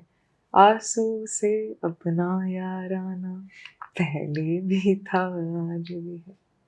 What is that one thing that could make you cry? Because I know सब बनते बड़े स्ट्रॉन्ग से सुपरमैन है बाहर से, पर अंदर से सूक्ष्म स्थल पे वो सेंसिटिव हर कोई बंदा होता है. What is that one thing that nudges you, that could make you cry like a baby maybe? I don't know. मतलब मेरी बात कर रहे हो? अच्छा, मैं तो घड़ियाली आंसू है। तो वो हमारे यहाँ बोलते हैं मगरमच्छी आंसू है। जहाँ मुझे लगता है कि कोई व्यक्ति ऐसा लगेगा, किसी को आंसू देख के लगेगा भक्त है, वहां मैं वो उल्टे सीधे आंसू बहाता हूँ। तो मेरे तो छोड़ो, आपने मुझे उल्टा पुल्टा जवाब दिया है। नहीं, सच बता रहा हूँ। नहीं। जहाँ मुझे लगेगा कि भाई यहाँ जैसे कीर्तन में है, मुझे लगेगा कि आंसू बहाने पे कोई व्यक्ति मुझे भक्त समझेगा, तो मैं झूठे आंसू बहाऊंगा घड़ियाली। तो मेरी स्थिति तो ये है। ये आप मुझे झूठ बोल रहे हो अभी। ये आप मुझे झूठ बोल रहे हो। I am not accepting this answer of yours. अगर आप मुझे बाद में जवाब दोगे, मैं बाद में जवाब सुनने के लिए रेडी हूँ, but this is not the answer. मतलब बाद से हाँ, ये जरूर हो सकता है कि जब अभी हम जैसे हम मानस चिंतन में मिले थे मनाली, वहां हमने चर्चा करी, फिर बीच में मिले, अभी सूरत मिले, फिर हमने चर्चा करी, आज यहाँ मिले, चर्चा करी। अरे काटना तो कुछ भी नहीं है, मैं तो कह रहा हूँ कुछ भी मत काटो। तो बात ऐसी है, मतलब मैंने कई बार सोचा है कि मुझे कभी अगर मेरे को लिखना नहीं आता, मेरा मन करता है अगर मुझे कभी लिखना हो जीवन में, किताब लिखनी हो, तो मैं कई साल से सोचता हूँ मैं लिखूंगा ही आंसू पे। मुझे ये चीज़ इतनी डीप लगती है क्योंकि देखने में पानी की बूंद जैसा है, लेकिन इसके अपने अनेक रूप हैं। ये किसी की मजबूरी पे भी प्रकट हो रहा है, ये अपने किसी बच्चे का अपना खिलौना टूट गया उसमें भी प्रकट हो रहा है, ये कई बार कुछ बात कहते हुए भी प्रकट हो रहा है, खुशी में भी प्रकट हो रहा है, दुख में भी प्रकट हो रहा है। 9 तरीके के रस होते हैं, हर रस में प्रकट हो रहा है। हर आंसू का एक अपनी तासीर है, लेकिन हर स्थिति में ये एक बात का इसने झंडा उठा रखा है कि इस समय ये व्यक्ति इस रस में पूर्ण तरीके से इसका ये वाला इमोशन ट्रिगर हो रहा है। एक व्यक्ति जो खुशी के आंसू को एक्सपीरियंस कर रहा है, इस समय खुशी का जो इमोशन है वो पूरा ट्रिगर हो रहा है, पीक पे। अगर किसी की विरह में रो रहा है तो इस समय विरह ऐसी हो गई, असहनीय हो रही है, वो तब आंसू निकल आया। तो आंसू डिपिक्ट्स कि emotion is being well treated, it's intense है ना। तो बंदा जस्ट है इस समय उसके साथ। तो आंसू, मैं फिर वही बात कह रहा हूं, हम ना जीवन में चीजों को वेगली बड़ा बोलते हैं। आंसू की बात आई तो जैसे मैंने कहा मैं आंसू पे किताब लिखना चाहता हूँ, ये वो, लेकिन फिर बात घूम के वहीं आनी पड़ेगी कि आंसू के अपने बहुत सारे फ्लेवर्स हैं। अगर मेरा फोन खो गया और इस पे मुझे आंसू आ रहे हैं, मैं सिर्फ इधर मेरा फोन खो गया भाई, इतनी चीजें थी, मर गया मैं, तो मेरे आंसू झर गिर रहे हैं। तो वो जैसे 10 हंसों के बीच में एक मेरे जैसा कौवा बैठा हो, तो वही उन 100 आंसुओं के बीच में वो वाले ये जो आंसू हैं, ये उस कौवे की तरह है, कोई मोल नहीं। लेकिन वो आंसू जो किसी ऊंचे स्तर के इमोशंस के कारण प्रकट हुए हो, मोती, वो एक वो आंसू की श्रेणी अलग है, मोती है, वो गौहर है। वही उसके लिए कह देते हैं बिंदु जी कि वो रूठे हैं अगर शाम तो उनको मनाए कौन। उस पद में वो कहते हैं अगर कद्र करे वो तो दृग बिंदु नजर है, वरना फिजूल खाक में मोती मिलाए कौन। उधोवन सुवन को तुम हरि सन्मुख ले जाओ। ये गोपियों ने अपने विरह के आंसुओं के लिए कहा कि जरा लेके तो जाओ उनके सामने, हिल ना जाए तो कहना। तो विरह के आंसू हैं, हृदय से प्रकट हुए, तो वो ये बात कह पा रही है, हर आंसू का एक घर है शरीर में। एक अगर मान लो मैं ये फोन का एग्जांपल दे रहा हूँ कि जी फोन है मेरा, वो टूट गया, मैं आंसू बहा रहा हूँ उस पर, उस आंसू का अगर आप उससे विजिटिंग कार्ड पूछोगे, उस पर लिखा हुआ है माइंड, दिमाग से निकला, वो सीधा प्योर दिमागी बात है। मैं आया हूँ दिमाग से, इसमें थे मेरे बहुत सारे कॉन्टैक्ट, कल मुझे ऑर्डर करनी है फलानी चीज, वहां से लेनी है पेमेंट, वहां से देनी है पेमेंट, कल अब पंगा नहीं होएगा, पाएगा। ये उसका जो विजिटिंग कार्ड पे पता लिखा है वो लिखा दिमाग। वहीं अगर किसी के प्रेम में निकला हुआ आंसू, प्रेम, अगेन मैं प्रेम की बात कर रहा हूँ, निश्चल प्रेम, किसी का कोई मुझे देखने में बड़ा सुंदर लगता है इसलिए मुझे उससे लगाव है, उसकी विरह में निकला हुआ प्रेम का आंसू है, वो भी दिमाग से ही आया। Reality is very complex, reality is very complex. Very true. एक एक emotion has a huge bunch of emotions behind. Permutation combinations. हाँ, बहुत जबरदस्त होती है, रियलिटी इज वेरी कॉम्प्लेक्स। तो मतलब रियलिटी इतनी कॉम्प्लेक्स है, मैं आपको एक छोटा सा उदाहरण दूं, कोई मुझे देखने में बहुत ही, मान लो कोई लड़की है या बहुत ही सुंदर लग रही है, मुझे उससे लगाव इसलिए होगा कि वो बहुत सुंदर है, Right. लेकिन रियलिटी इतनी कॉम्प्लेक्स है, मेरे मन में उसके लिए वात्सल्य का भी भाव आने लगेगा, करुणा भी आने लगेगी, प्रेम भी झलकने लगेगा। रियलिटी इतनी कॉम्प्लेक्स है, लगाव इस वजह से होगा कि वो देखने में सुंदर है, मतलब this is just one case, one of the cases. लेकिन मन के जो इमोशंस है वो इस तरीके से खेलते हैं कि वो उसके प्रति करुणा का, वात्सल्य का, जितने निश्चल प्रेम के जितने लक्षण है ना, वो सब दिखने लगेंगे जैसे है, होगा नहीं। अगर वास्तव में मेरे मन में इतना वात्सल्य, इतनी करुणा, इतनी चिंता, इतनी उसके लिए प्रेम है, तो किसी भद्दे लड़के या लड़की के लिए क्यों नहीं आता? Some. Reality is that complex. Emotional triggers are that complex. तो जिससे हम किसी भी कारण से, कारण का मतलब अपने सेल्फिशनेस का कारण, जैसे मैं ये एक इन्फैक्चुएशन की बात कर रहा हूँ या एक फिजिकल अपील की बात कर रहा हूँ या किसी के फिजिकल अपीयरेंस से अट्रैक्ट होने वाली बात कर रहा हूँ, तो मुझे वो अच्छा इसलिए लगेगा क्योंकि उससे मेरा कुछ अपना कारण जुड़ा होगा, चाहे वो देह का हो या वो कुछ भी कारण हो, Mental, emotional, हाँ, physical. कुछ भी हो सकता है। मुझे बाद में लगने लगेगा कि मैं इससे इमोशनली कनेक्ट हूँ, मैं इसे देखते ही तो मेरे मन में एक ऐसा भाव आता है, वो सब होगा, लेकिन वो उन सब आंसुओं का पता दिमाग है, दिल नहीं है। हाँ, अगर कुछ ऐसा है कि जो मेरे लिए लिटरली किसी काम का नहीं है भौतिक जीवन या संसार में, उसके लिए आंसू मेरी आंख से गिर गया, उससे विजिटिंग कार्ड मांगो, क्या है? दिल से आऊं मैं, निकल के रास्ता तय करते, ऊपर वाले माले से नहीं आया, यहाँ वाले माले से निकल के आऊं, मैं वहां रहता हूं। अगर उसके लिए आंसू निकला है जो मेरे लिए इंटर्न कभी कुछ नहीं कर सकता, न करता न कर सकता है, हाँ, उसके विजिटिंग कार्ड पे लिखा है दिल। अगर जिसमें मेरा कुछ वेस्टेड इंटरेस्ट है, अगर मान लो मैं मान लो भाई मुझे तो ऐसा है कि फला फला फला क्वालिटीज पसंद है, मुझे मान लो वो लड़की पसंद है जिसे स्पेनिश बोलनी आती हो, एक एग्जांपल ले लेते हैं कि जी स्पेनिश जिसे बोलनी आती हो, मुझे पता नहीं, एक अंदर से ही एक मैच स्पेनिश बोलनी चाहता था, मेरे पिताजी तो देसी यूपी के कहते हैं साले खेती कर ले, तो उन्होंने स्पेनिश नहीं सीखने दी। अब मुझे लगता है जिस भी लड़की को मैं स्पेनिश बोलते तो मुझे बड़ी अच्छी लगती है। अब मुझे अगर स्पेनिश बोलने वाली लड़की मिली, मैं अट्रैक्ट हो गया मान लो, और मैं और वो एक अच्छा एक मानसिक संबंध शेयर करते हैं, अब मान लो उसे कुछ हो जाए, मेरा आंसू निकल आए, पागल ना बनूं मैं?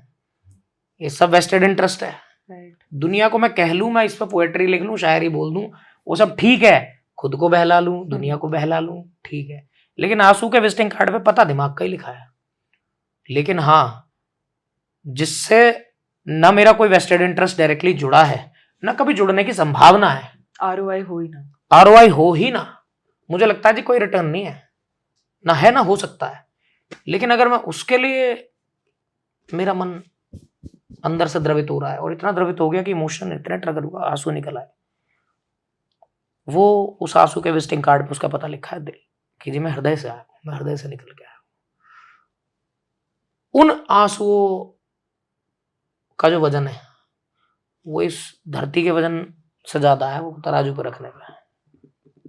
वो जो है, हरिओम पवार जी लिखते हैं कि अगर देश के लिए कुर्बान होने वाले व्यक्ति के शव पे जो आंसू निकला है या उस व्यक्ति का, तो उन आंसू की 2 बूंदों से 7 सागर हारे हैं। तो बात, ये रियलिटी बड़ी कॉम्प्लेक्स है, इमोशंस बहुत कॉम्प्लेक्स है। हम जीवन भर बनते चले जाते हैं जैसा ही हमें बनाते हैं। मुझे पल पल अपने बजाय इसके कि मैं सबको चेक करता रहूं, ये ऐसा करता है, इसके पीछे ये इसका इंटेंट है, मुझे अपने आंसू से पूछना पड़ेगा, तू आया, तेरा इसके पीछे क्या इंटेंट है? तो अपने इंटेंट को ग्रिल करना, क्वेश्चन करना, that is something which is required. It's our job. Yes. This reminds me of a small excerpt आपने मानस चिंतन में कहा था, ये शायद मैं वापस आपको मेंशन कर लूँ, मैंने लास्ट टाइम भी किया था। When Shivji cried at the very thought of speaking about Shri Ram, जब वो मैया को बता रहे थे कि सुमिर सुदशा मगन गौरी। सुमेर सुदशा मगन, that those are real tears. Exactly. That is love. बिल्कुल सही बात है। हमने सदा से ये सुना है कि शंकर भगवान का राम जी से इतना प्रेम है और राम जी का शंकर भगवान से इतना प्रेम है। Reason is still unknown. क्या मिल रहा है दोनों को एक दूसरे से? राम जी को किस चीज की कमी है जो शंकर जी पूरी करेंगे, शंकर जी को किस चीज की कमी है जो राम जी पूरी कर देंगे। ये जो अनकंडीशनल अटैचमेंट है, unconditional, if at all it is unconditional, which is very rare. इसीलिए ये वाले जो आंसू हैं, ये तो खैर कोहिनूर है, दुनिया में एक ही है कोहिनूर, ये वाले आंसू कोहिनूर है। तो ये अगर if at all it is unconditional, if tear is something which is coming out of some unconditional connection, वो वाला आंसू है जो Defining. उसके सिंहासन को हिलाता है। ये वो आंसू है जिसे आंसू को यूं सामने रख दो और कह दो, आजा प्यारे, खरीद लिया तुझे मैंने, तू मेरा है, आजा, ये देख तेरी कीमत चुका रहा हूं मैं, अगर हो पाए तो। We were talking about tears, Asu. Tears make a human humane. Correct. This is what I believe. How do you become more humane every day? Is my question. वैसे तो your question is something which has already been answered by you only. आपने खुद ही कहा कि tear is what makes a human humane, तो आपने वैसे तो खुद ही बता दिया। टीयर्स के लिए क्या मेरे हिसाब से होता है या होना चाहिए, उस पर मैं ज़रूर बोलने की कोशिश करूँगा कि एक व्यक्ति जो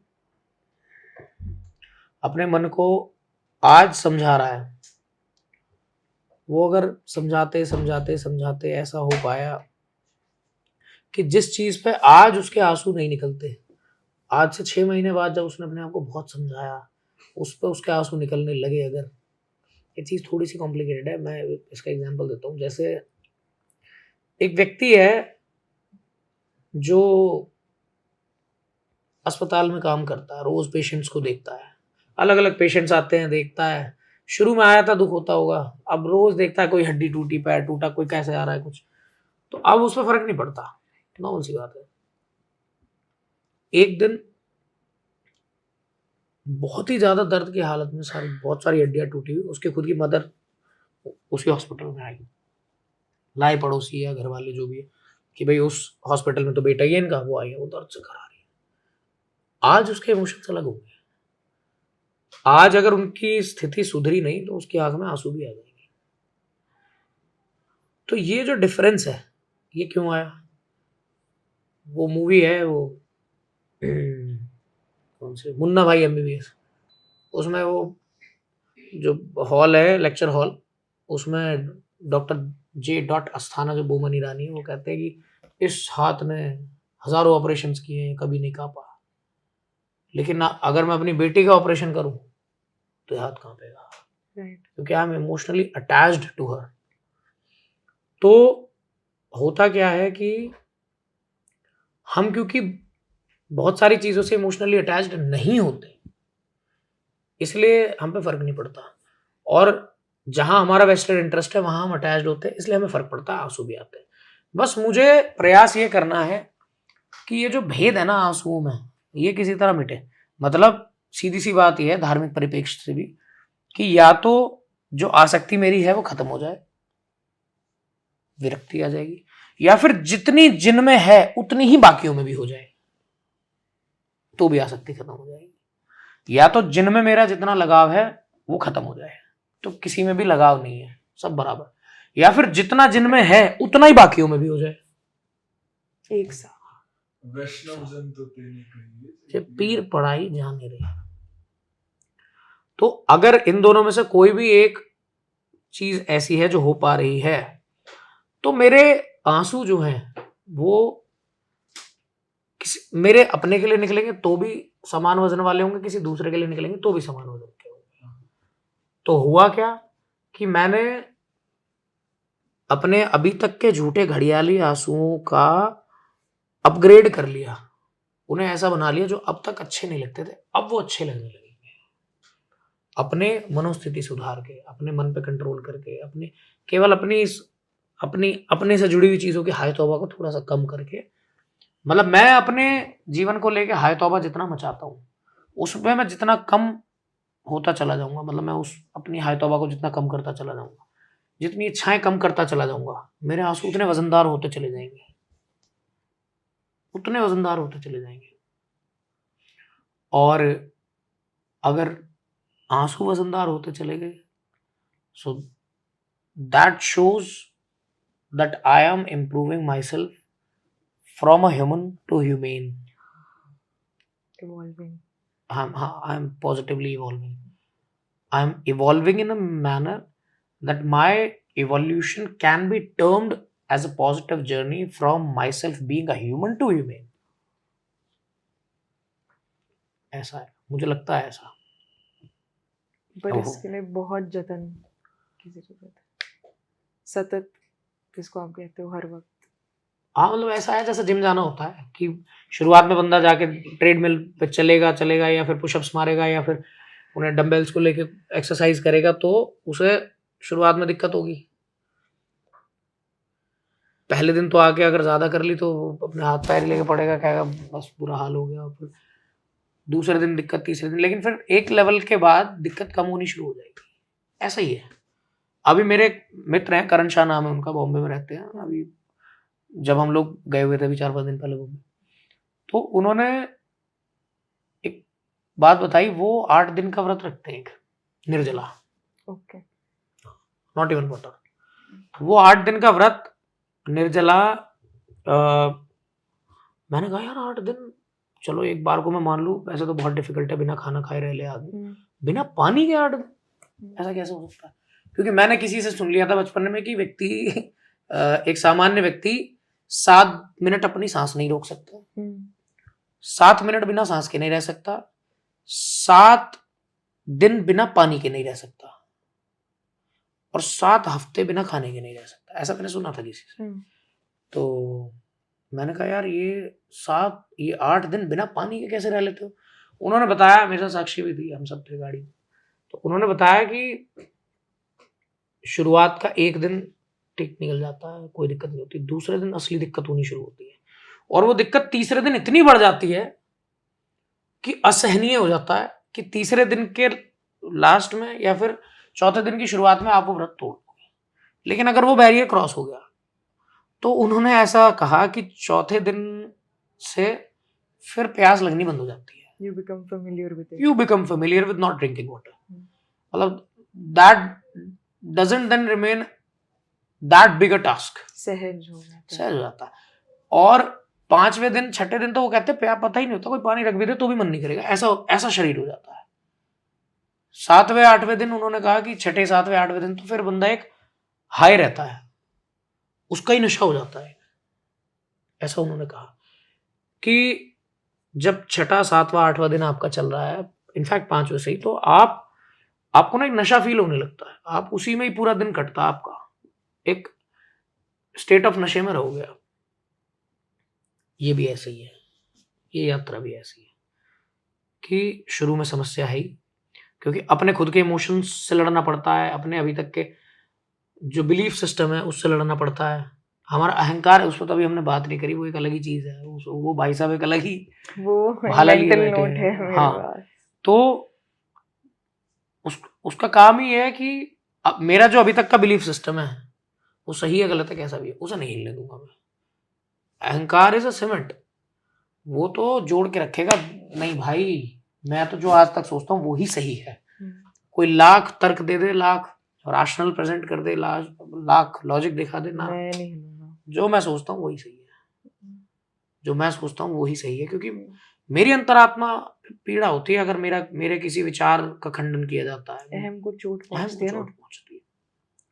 तो इसीलिए मैं अभी तक के अपने विचारों का खंडन होने नहीं देता, तो फिर ठीक है, तो मैं जैसा हूँ, जैसा जीता है वैसी स्थिति में जीता हूँ। ह्यूमन अगर हूँ तो ह्यूमन ही रह जाता हूँ। कोई पूछे कि क्या आप आदमी हैं, आप कहेंगे हाँ हैं। कोई व्यक्ति आदमी, वो कहेगा है। आप इंसान हैं, आप कहेंगे कि नहीं, बनने की कोशिश कर रहे हैं। तो ये फर्क है। अब इसके लिए मुझे सतत अपने आप को, अगर मैं नेगेटिव हूं जैसे मैं हूं, तो मुझे पॉजिटिविटी की तरफ बढ़ना पड़ेगा। जब एक स्पेस क्राफ्ट को लॉन्च किया जाता है तो बहुत बड़े बड़े फ्यूल सिलेंडर्स उससे अटैच्ड होते हैं, बाहर माउंटेड होते हैं। जब वो एक लेयर को पार कर जाता है और वो फ्यूल टैंक खाली हो जाता है, तो उसको छोड़ देते हैं, वो समुद्र में गिर जाता है। और ऊपर जाके एक एक करके वो सारी चीजें छोड़ने के बाद एक लेवल वो आता है कि जो उनका केवल जो सबसे मेन बॉडी है जो कैप्सूल है उसमें घूमते हैं, है ना। जो मेन क्राफ्ट है उसमें दे आर अप देयर, बाकी वो सबको छोड़ देते हैं। मेरे साथ दिक्कत ये है कि उसका सिलेंडर खोखला हो गया, उसने छोड़ दिया, मैं अपने खोखले विचारों को भी ढोऊंगा, उनकी रक्षा करूंगा, और सही हो गलत हो भाई देख, मेरे लिए तो यही ठीक है, बात खत्म। मेरे पास एक वो टैरिफ रिचार्ज है किसी भी बात के लिए, चाहे कितना ही मैं कन्विंस हो जाऊं, यार कुछ भी है देख, मेरा तो ही मानना, बात खत्म। तो मेरी ये जो अहम की चादर है, इसको मैं अपने पर हटने नहीं देता, तो ठीक है, वो भी गलत नहीं है। What is right and who is right? What is right and who is right, मैं चर्चा इस विषय पे करता हूं कि कौन सही है हम में से, या इस पे करता हूं कि क्या सही है ना। मैं व्हाट इज राइट पे चर्चा करता हूं या मैं हु इज राइट पे चर्चा करता हूं। अगर व्हाट इज राइट पे चर्चा हो रही है तो वो चर्चा है, हु इज राइट पे हो रही है तो चर्चा नहीं है, बहस है। This is the fundamental difference between चर्चा एंड बहस। तो मेरे फिर जीवन की दशा भी ऐसी होती है जैसी मेरी दिशा होती है, जैसी मेरी दिशा है वैसी दशा है। मैं अगर अपने अगर मैं गलत विचारों पे हूं और उन्हें ही पकड़ के बैठा हूं, तो मेरी स्थिति भी वैसी रहेगी। अगर मैं अपने अंदर कुछ पॉजिटिव एनफोर्समेंट लाऊंगा तो मेरी सदगति होगी, भला हुआ बड़ी सीधी मेरी सी गगरी फूली। अपनिया भरन से छूटी। तो वो जरूरी है जीवन में कि मेरे विचारों का भी इवोल्यूशन हो। मैं एज में तो बढ़ रहा हूँ, वो बियॉन्ड कंट्रोल है, लेकिन उसी के क्रेडिट पे अब ये छोटे बच्चे मुझे भैया कह रहे हैं, मैं इज्जत पा रहा हूँ, वो तो छोटा है मेरे से, छोटा है, तो वो सब तो मैं कर रहा हूँ सोसाइटी। हाँ, लेकिन विचारों का मैं कितना Regulation इवोल्यूशन हो रहा है मेरा। हो सकता है जैसे मैं कह रहा हूँ तू छोटा है मेरे से, हो सकता है उसके विचारों का इवोल्यूशन मुझसे मेंटली वो एज में बड़ा हो गया हो। ज्यादा सिग्निफिकेंट मेंटल इवोल्यूशन है, क्योंकि मेंटल इवोल्यूशन ही व्यक्ति को गति को दिशा देगा। सदगति होने जा रही है या दुर्गति होने जा रही है, वो डिपेंड करता है कि मेरे जो थॉट्स हैं वो कितने इवॉल्व हो रहे हैं। इवॉल्व नहीं हो रहे हैं तो ठीक है, उनके हिसाब से गति होगी। इवॉल्व अगर हो जाएंगे तो उसके हिसाब से गति होगी। मतलब as simple as it is, कुछ रॉकेट साइंस है ही नहीं। This is a very strong aspect of self-introspection, retrospection, self-engineering. You speak a lot about inner engineering also. for young kids like us who have not seen a lot yet, what would you suggest हमें किस स्तर से चालू करना चाहिए अगर inner engineering की बात करें या in general with life, how should we start things to become better every day? वैसे तो मैं सही बात बताऊं तो मतलब मुझे नहीं लगता कि मैं इतना क्वालिफाइड या कम्पिटेंट हूँ कि मैं इनर इंजीनियरिंग पे इतना कोई सजेशन दूँ। मैं पूरे बड़ा बैग टीचर सा आदमी हूँ, लेकिन हाँ मेरा ऐसा मानना है कि अगर हम इंजीनियरिंग वर्ड जैसे मैं यूज़ कर रहा हूँ कि इनर इंजीनियरिंग है या कुछ भी है, तो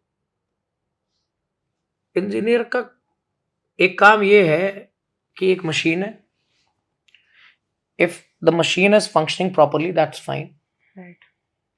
if the machine is not functioning properly, an engineer has to find out where it's lacking, it has to be mended, the problem has to be fixed, Yeah. it has to be then brought to a state where it would again start functioning in a proper Smoothly. manner, smoothly, seamlessly. Yeah. Inner engineering का भी यही मतलब है कि सबसे पहले तो Problem identification. Exactly problem identification. मैं गलत जा भी रहा हूँ, यही बोध नहीं हो पा रहा मुझे तो भी। जब तक इंजीनियर को यही नहीं पता ये मशीन सही चल रही है गलत चल रही है। मुझे एक मेरे मित्र ने बताया कि भाई मैं जब दुबई में मैं वहाँ चला गया, वो क्या बोलता है सर, ड्राइविंग टेस्ट के लिए, तो मैं गाड़ी में बैठा, उन्होंने कहा ठीक है टेस्ट शुरू करो, तो कहता मैंने बस सेल्फी गाड़ी में लिया था, उसने कहा फेल बाहर, उसने कहा मेरे पास स्टीयरिंग भी नहीं पकड़ा, उसने कहा गाड़ी स्टार्ट खड़ी है अब सेल्फी ले। वो कहता गाड़ी इतनी साइलेंट थी मुझे पता ही नहीं लगा कि ये मतलब ये चल भी रही है ये बंद खड़ी है। उसने कहा गाड़ी ऑलरेडी स्टार्ट थी, मैंने जैसे ही सेल्फ के लिए चाबी पे हाथ लगा उसने कहा आउट। उसने कहा मुझे पता ही नहीं लगा वो गाड़ी कोई इतनी अच्छी क्वालिटी की थी, मुझे पता ही नहीं लगा, पुरानी बात है हाँ कि वो स्टार्ट वाले मतलब ऑलरेडी इग्नाइटेड है, वो मतलब स्टार्ट खड़ी है, इंजन स्टार्ट है या फिर बंद है, तो फेल हो गया। तो इधर का इंजन हमें भी नहीं ये पता दिक्कत है, मुझे पता ही नहीं, मैं गलत जा भी रहा हूँ मैं सही भी जा रहा हूँ। पहले तो ये पता लगाना जरूरी है कि मैं गलत हूँ भी या नहीं। पापा इसके लिए बहुत बढ़िया बात कहते हैं, आप मिले उनसे, ही टेल्स हर वक्त यही कहते रहते हैं सावधान रहो, सावधान, हर बिल्कुल सही बात है, ये बिल्कुल सही बात है, बिल्कुल सही बात है। First line he says always सावधान रहो, सावधानी हटी दुर्घटना घटी। और ये दो वर्ड्स के इतने मीनिंग है, मतलब आप कभी भी उनके पास जाओगे कोई एक वो रहे करें सावधान रहो। And again, that line that you say that everything is my responsibility. Everything I do and suffer, success, failure, is my responsibility. This is where it comes from. We have to be aware. मतलब मुझे ऐसे ही लगता है कि epicentre में तो मैं ही कुर्सी डाल के बैठा हूँ कि अच्छा हो बुरा हो भला हो बुरा कुछ भी हो, मेरे साथ जो भी हो रहा है उसका रीज़न मैं ही हूँ। I am the soul reason, I am the soul entity कि मेरे साथ भला बुरा जीवन में कुछ भी हो उसका रीजन है। वो एक्सीडेंट वाली वो बताओ, इसका एग्जांपल जो आपने मुझे समझाया था। हाँ जैसे मेरी ये वाली बात पे कई लोग मुझसे कई बार चर्चा करते हैं यार ये क्या बात हुई यार, इस सब जिम्मेदारी हमारी। कई बार आपातकालीन दुर्घटना घट गई कि मान लो वो कहते हैं कि मान लो कोई खेती कर रहा है, खेती करते करते किसी सांप ने काट लिया, अब इसमें उसकी क्या गलती है व्यक्ति की? अगर मैं अपने ऊपर उसका इसी चीज का इंट्रोस्पेक्शन करूंगा तो मैं ये समझूंगा कि मैं पूरी तरह अवगत होते हुए नहीं चल रहा कि जहां मैं पैर रख रहा हूँ वो सांप है या नहीं, मेरी गलती है। लॉ में एक फ्रेज यूज होता है being ignorant is no excuse. अगर मान लीजिए उसे वो सल्फास बोलते हैं एक जहर को हमारे इधर पश्चिमी उत्तर प्रदेश में, उसे जो अनाज का कंटेनर बड़ा वाला होता उसके अंदर रखते थे, उससे कीड़े नहीं लगते थे, लेकिन वो जहर होता है, उसे खाते व्यक्ति 1 घंटा भी नहीं जीता। अब मान लीजिए मैं सल्फास को लूं और किसी को घोल के पिला दूं और वो व्यक्ति मर जाए, कोर्ट में ये दलील दूं जी मुझे पता ही नहीं था इससे मर जाता है, मुझे तो लगता था तो अनाज में रखा है तो खाने की चीज होगी, इससे देखता हूँ कैसा टेस्ट आएगा, मुझे जेन्युइनली पता ही नहीं था उससे मर जाता है। तो ये जो लैक ऑफ अवेयरनेस है, that is our problem. Exactly That is a me problem, not that is you me problem. Problem. तो मैं जब जिस स्थिति में जिन चीजों के साथ व्यवहार में हूं उनके प्रोज एंड कॉन्स मुझे पता होना मुझे चाहिए. पता होना चाहिए. That is my responsibility. मैं गाड़ी से किसी को टक्कर मार दूं और ये कह दूं मुझे पता ही नहीं था, मर भी जाते हैं ऐसे. तो being ignorant is no excuse at all. तो इसलिए मुझे लगता है, अब वही वाला अगर मैं एग्जांपल लूं, मान लीजिए मैं गाड़ी से कहीं ट्रैवल कर रहा हूं और मैं किसी वजह से उतर जाऊं और दूसरी गाड़ी मुझे उड़ा जाए, कोई कहे यार इसमें तो क्या गलती थी, वो तो दूसरा गाड़ी वाला रैश चला रहा था. उस रैश ने उसको तो नहीं ठोका जो घर के अंदर बैठा है, या जो और 10 आदमी तरीके से खड़े हैं रोड पे, उसके उस टारगेट में जो सेट हो गया, जो उस विसिनिटी में आ गया, वो हिट हुआ ना. सब्जी वाले के पास मैं खड़ा हूं, उसने मुझे हिट कर दिया. रोड पे तो अब हजारों लोग होंगे, 500 होंगे, 100 लोग, 10 लोग भी तो होंगे. तो फिर वही कॉज एंड इफेक्ट पे बात आ जाती है. कॉज है हर चीज का. तो मेरे साथ जीवन में जो हो रहा है उसका कारण मुझे लगता है कि मैं One very small story from Bhaktmal I would like you to tell me, because I think हमारे अध्यात्म का एक बहुत बहुत मेन पोर्शन इस भक्तमाल, जो चर्चा में होना चाहिए और होता भी है. संत करते हैं, जो कथावाचक हैं वो भी करते हैं. आई वुड वांट आप अपने तरीके से कोई एक स्मॉल स्टोरी जो नॉर्मल हम यंगस्टर्स को समझ आए वैसे. मैं भक्तमाल में से एक बहुत ही छोटी सी स्टोरी आपको सुनाता हूँ. प्रॉब्ली आपने सुनी भी हो. राका बाका के नाम से है. तो बेसिकली राका बाका हस्बैंड वाइफ हैं. Okay. और वो अपना जो घर बार है वो सब कुछ छोड़ के प्रभु की प्राप्ति के लिए यात्रा पे निकल जाते हैं.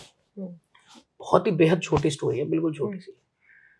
राह में चलते चलते चलते चलते चलते चलते एक हीरा पड़ा दिख जाता है उन्हें. जंगल में जा रहे हैं, रास्ते पे पति की नजर पड़ जाती है, हीरा पड़ा है. पत्नी ने भी देख लिया हीरा पड़ा है. दोनों एक दूसरे से कुछ नहीं कहते, सीधे चलते चले जाते हैं. देख लेते हैं हीरा. जब उसके बगल में से निकलते हैं तो पति कहता है पत्नी से, सुनो तुम एक काम करो, मैं अभी आ रहा हूं, जाओ तुम आगे जाओ, मैं आता हूं.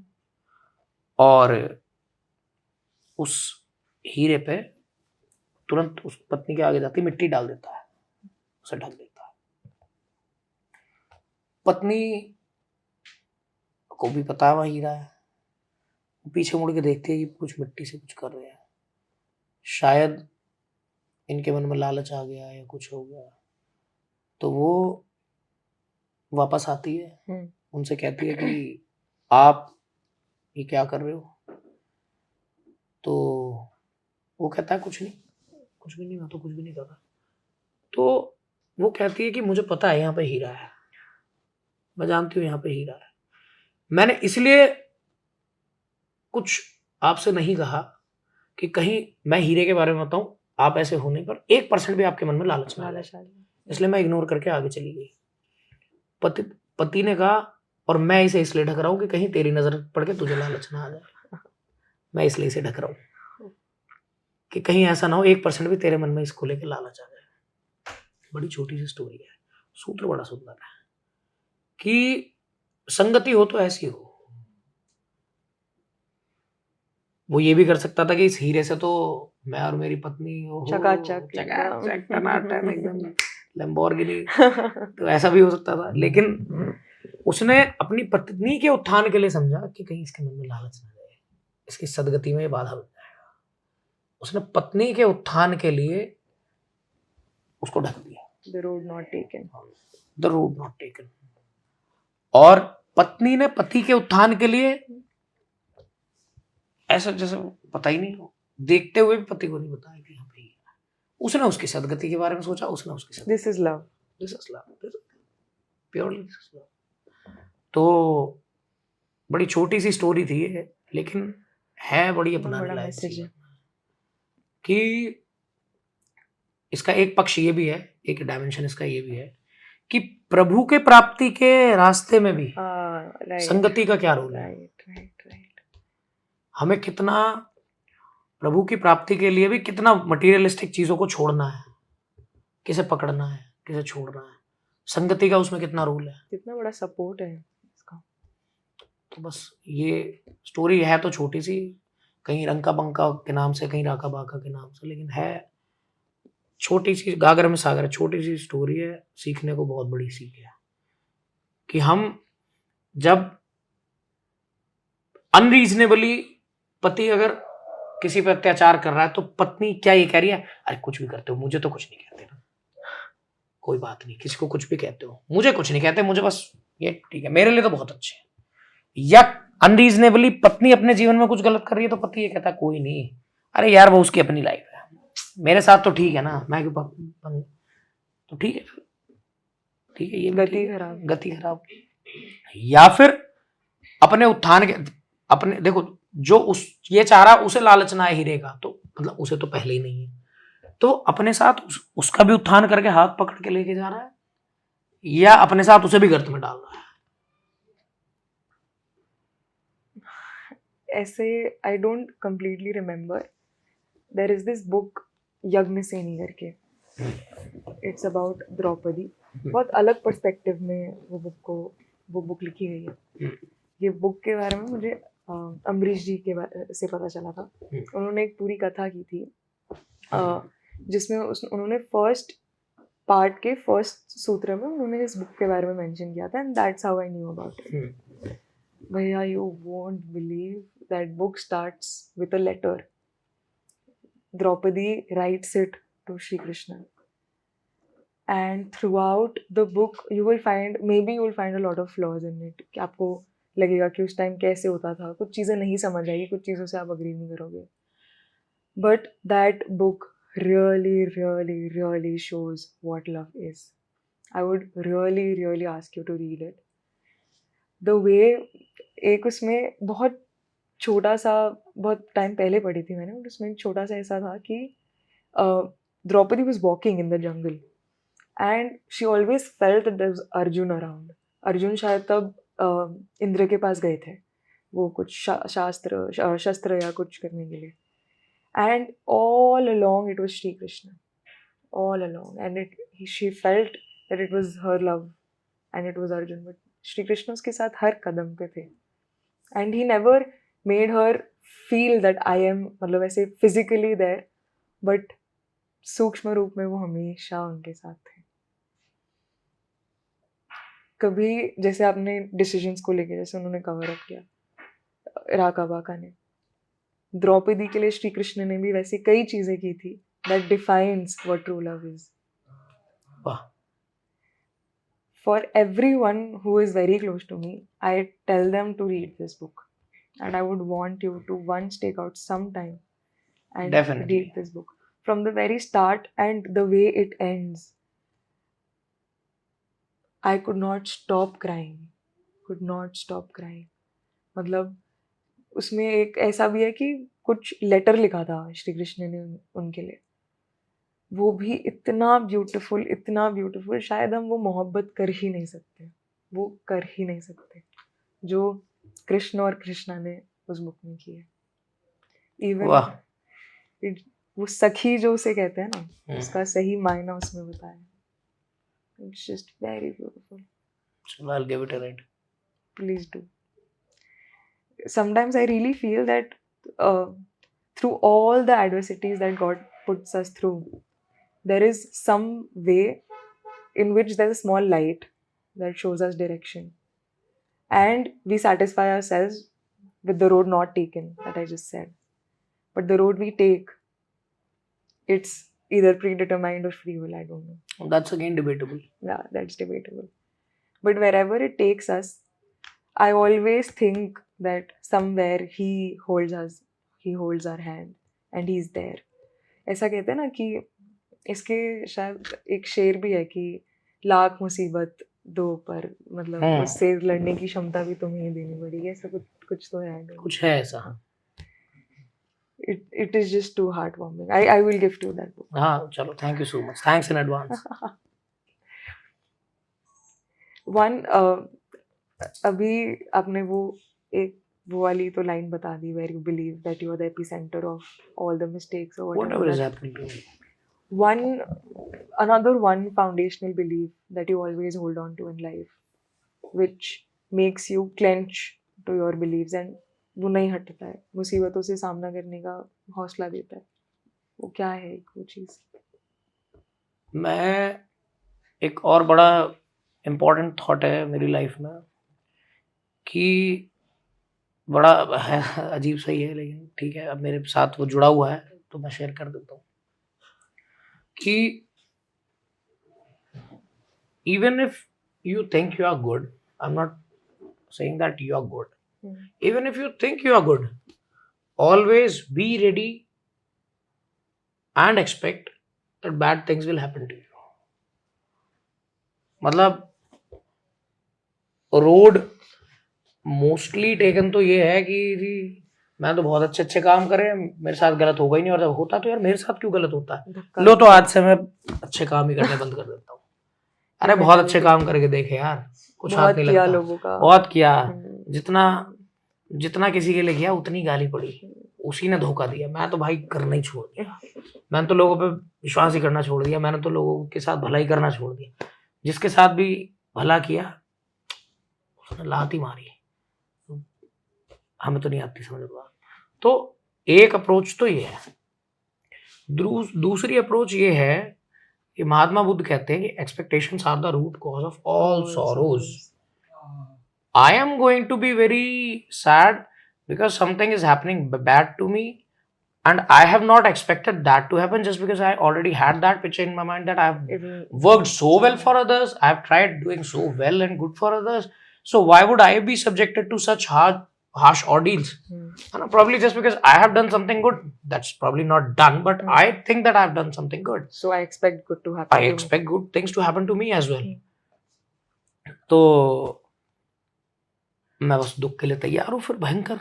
अब या तो मैं दुख ही दुख झेलता रहूंगा या फिर मैं अच्छा काम करना बंद कर दूंगा कि अरे देख लिया करके। क्योंकि हमारे एक और बड़ी प्रैक्टिकल सी चीज़ है, अजीब सी बात लगेगी आपको, हमारा जो ब्रेन है वो हंग्री रहता है सोशल डायलॉग्स को अपनी लाइफ में मारने के लिए। जैसे मान लो कोई बहुत अच्छा टक्सीडो पहन के बढ़िया लगता हो तो मैं यार लाइफ में एक बार तो मैं भी पहन, अच्छा लगता है यार, मैं कोई बहुत बढ़िया कोई कार वार जो चलती हैं तो कि यार एक बार कर ले तो हो लाइफ में, बड़ा सा घर हो यार, देखिए एक बार तो एक्सपीरियंस करना है इसमें कैसा लगता है।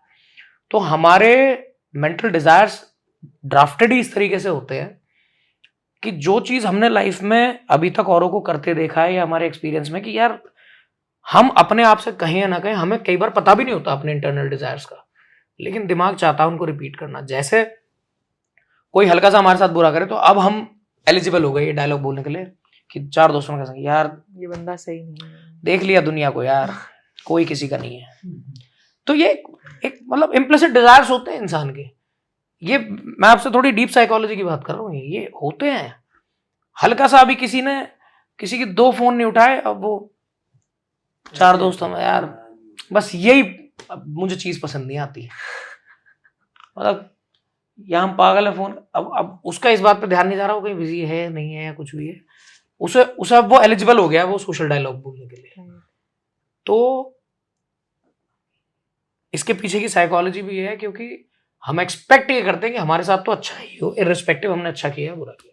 मैंने कोशिश ये करी है, चाहे ईमानदारी से नहीं करी, वैसी स्टाइल ही मार रहा हूँ मैं, कि even if you are good always expect that bad things will happen to you. Mahatma Buddha ने यही तो कहा, एक्सपेक्ट करोगे भाई दुख भोगोगे। इसका मैं वो वाला रूप नहीं कह रहा, सावधान किसी से कुछ एक्सपेक्ट मत करो, that तो can't happen like human beings। दुनिया में भाई किसी से कुछ एक्सपेक्ट मत करो, कोई किसी का नहीं है, सब अब वही सोशल डायलॉग कि अरे भाई सब अपने अपने, कि मैं तो भाई किसी से कुछ एक्सपेक्ट ही नहीं करता। हिमालय ना चल जाऊं फिर, वाह फिर तो हिमालय चला जाऊं, बिल्कुल सही बात है। व्यक्ति तो ये कहते हैं ना, अब हर चीज का ना रूप भी 2 है। जो मैं कह रहा हूँ कि always expect that bad things will happen to you, एक तो रूप इसका ये है कि चलो कोई नहीं यार मेरे से बुरा होगा, पर इससे तो तैयारी कहते हैं, मन की तैयारी हो गई, तैयारी यही है, बिल्कुल आप सही कह रहे हो। और एक रूप ये है कि धत्तेरी का वाला रूप, हाँ धत्तेरी का वाला, कि अरे मेरे साथ तो बुरा ही होना है यार, बुरा ही होता है मेरे साथ, तो मैं तो अच्छा भी करता हूँ ना बुराई मिलती है, किसी के लिए कितना ही अच्छा कर लो बुराई मिलती है। तो एक रूप ये है। वो रियलिटी इज वेरी कॉम्प्लेक्स. तो ये वाला भी जो स्टेटमेंट है, it has helped me a lot कि even if you are good, even if you think that you are very good, always expect that bad things will happen to you. For sure they are going to happen. That's how he's Really? created the world. हाँ बिल्कुल सही बात. That's how this whole universe functions. ताना बाना ऐसे ही जुड़ा हुआ है इसका. यही है दुनिया में. वार्प एंड वेफ्ट जो चलता है वो ऐसे ही चलता है. There are good days, there are bad days. अगर मैं ऐसा हूँ कि गुड डे में मैं किसी को गले लगा लेता हूँ और बैड डे उसे लात मार के दूर कर देता हूँ, तो ठीक है. फिर तो मुझे जैसा यूनिवर्स नचा रहा नाच रहा हूँ मैं. ठीक, मैं भी इंस्टीट्यूशनलाइज्ड हूँ. बोध नहीं हुआ है. हाँ, बोध ही नहीं है मुझे मैं सही कर रहा हूँ गलत कर रहा हूँ. या फिर मैं अपने विवेक से, अगेन जानवर न होते हुए, मैं अपने इस सिद्धांत पर चल रहा हूं कि मैं अच्छाई इसलिए तो नहीं कर रहा कि मेरे साथ बुरा ना हो. होगा वो तो होगा ही यार. मैं कर क्या, जो मेरे साथ होगा दैट इज बियॉन्ड कंट्रोल. मैं कर क्या रहा हूं वो मेरे कंट्रोल. वो मेरे control. My actions are in my हाँ. कंट्रोल. बियॉन्ड कंट्रोल पे मैं अपने एक्शंस को अगर वो कर रहा हूँ, डिपेंडेंट बना रहा हूँ, तो फिर मेरा अपना क्या है दुनिया में? मेरा अपना भी कुछ है. तो ठीक है, जो चीज़ मेरे कंट्रोल में नहीं है, बुरा होगा ही होगा जीवन में. वो तो भगवान राम को नहीं छोड़ा लोगों ने, और तो है क्या, तो वो तो होगा ही. लेकिन मेरे अपने एक्शंस कितने निस्वार्थ हैं या कितने परहित के लिए. Even if you are good, always expect that bad things will happen to you.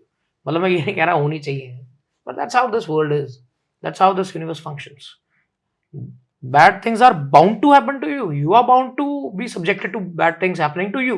Acceptability है कि नहीं वो तुम्हारे ऊपर. नहीं एक्सेप्ट करोगे तो प्रॉब्लम तुम्हें ही है. तो ये चीज है. बाकी हमारे जो संत हैं, जो ग्रंथ हैं, वो सब हमें बार बार यही उपदेश दे रहे हैं.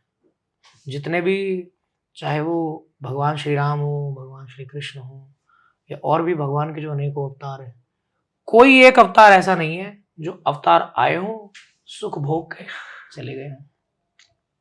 आविर्भाव प्रादुर्भाव बस यही हुआ, तो फिर उन्हें अवतार कहेगा कौन? मान लीजिए कोई जन्मा, राजा के जन्म में, सुख भोग के, चलो जी अब इनका समय आज चले गए. मतलब हम ही उन्हें भगवान नहीं मानेंगे और क्यों मानेंगे? तो पर्सनालिटी में कलर ही नहीं है. बिल्कुल बिल्कुल यही बात है. तो इसीलिए चाहे वो रामचरितमानस हो, अब उसमें तो मुझे कोई कैरेक्टर ऐसा लगता ही नहीं जो वेदना के ताप में न तपा हो. बिना घिसे ही कब मेहंदी ने पाया है वो रंग सलूना. बिना घिसे, कुछ ऐसी लाइन है कि कंकण कब बना है सोना, ऐसे करके कुछ है. तो बिना तपे बात बनती नहीं है. तो चाहे वो रामचरितमानस हो, चाहे वो महाभारत हो, चाहे कुछ भी हो, हमें सदमार्ग पर चलना सिखाती रोज रामायण. जरूरी यही है कि हम अपने जीवन में ये एक्सपेक्ट करके चले कि बुरा तो होगा, बुरा तो होगा. ये अभी लिख के रख लेता हूँ. अब बताओ अच्छा करना नहीं करना. ये तो होगा, बुरा तो होगा. अब बताओ करना अच्छा नहीं करना. नहीं करना कोई बात नहीं, मत करो. करना है तो ये पहले समझ लो बुरा तो होगा. तैयारी रखो, तैयारी रखो. छोटी सी बात है बड़ी भी. ये खुद के प्रोटेक्शन के लिए है बेसिकली, कि जब हो तब प्रोटेक्टेड रहो, फिर बुरा ना लगे.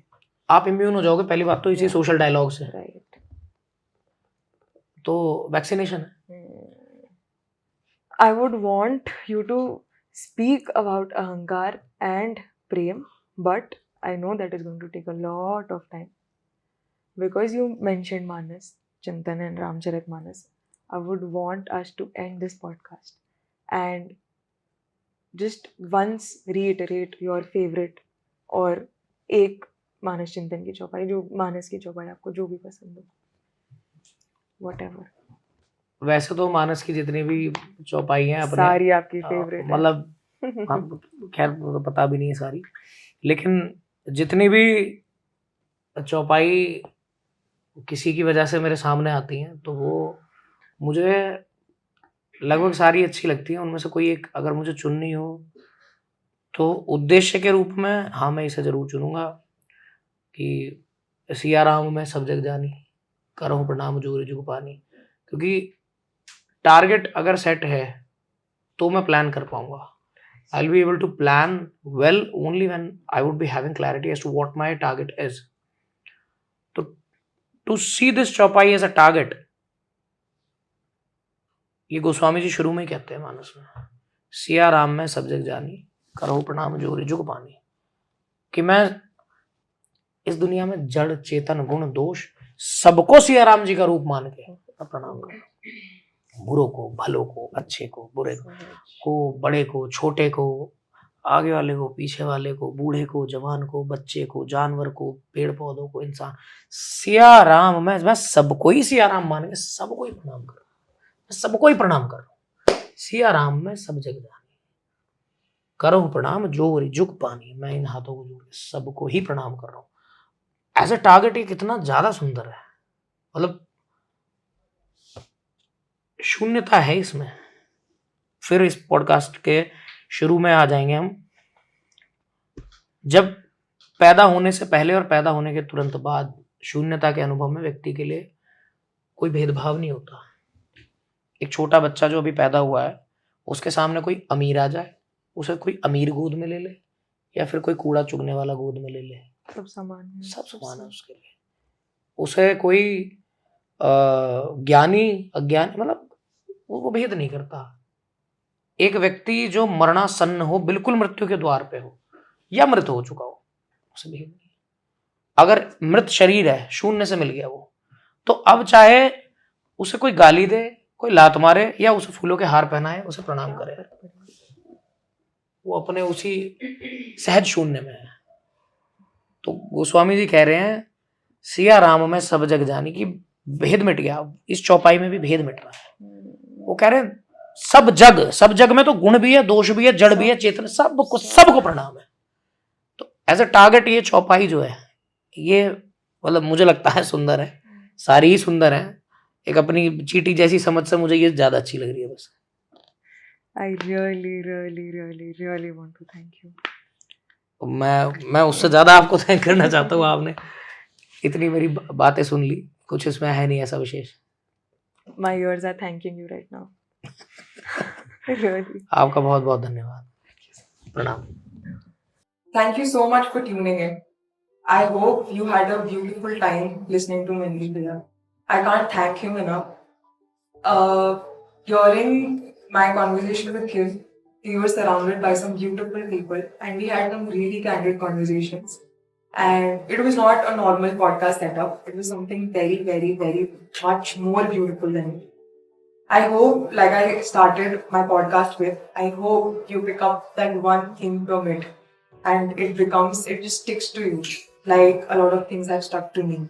I don't think I'll be able to get over of all the things that he has told me. Thank you so much, Manish Bhaiya. This is an opportunity for me to thank you. I know you will not accept it, but you're just too good. Thank you so much.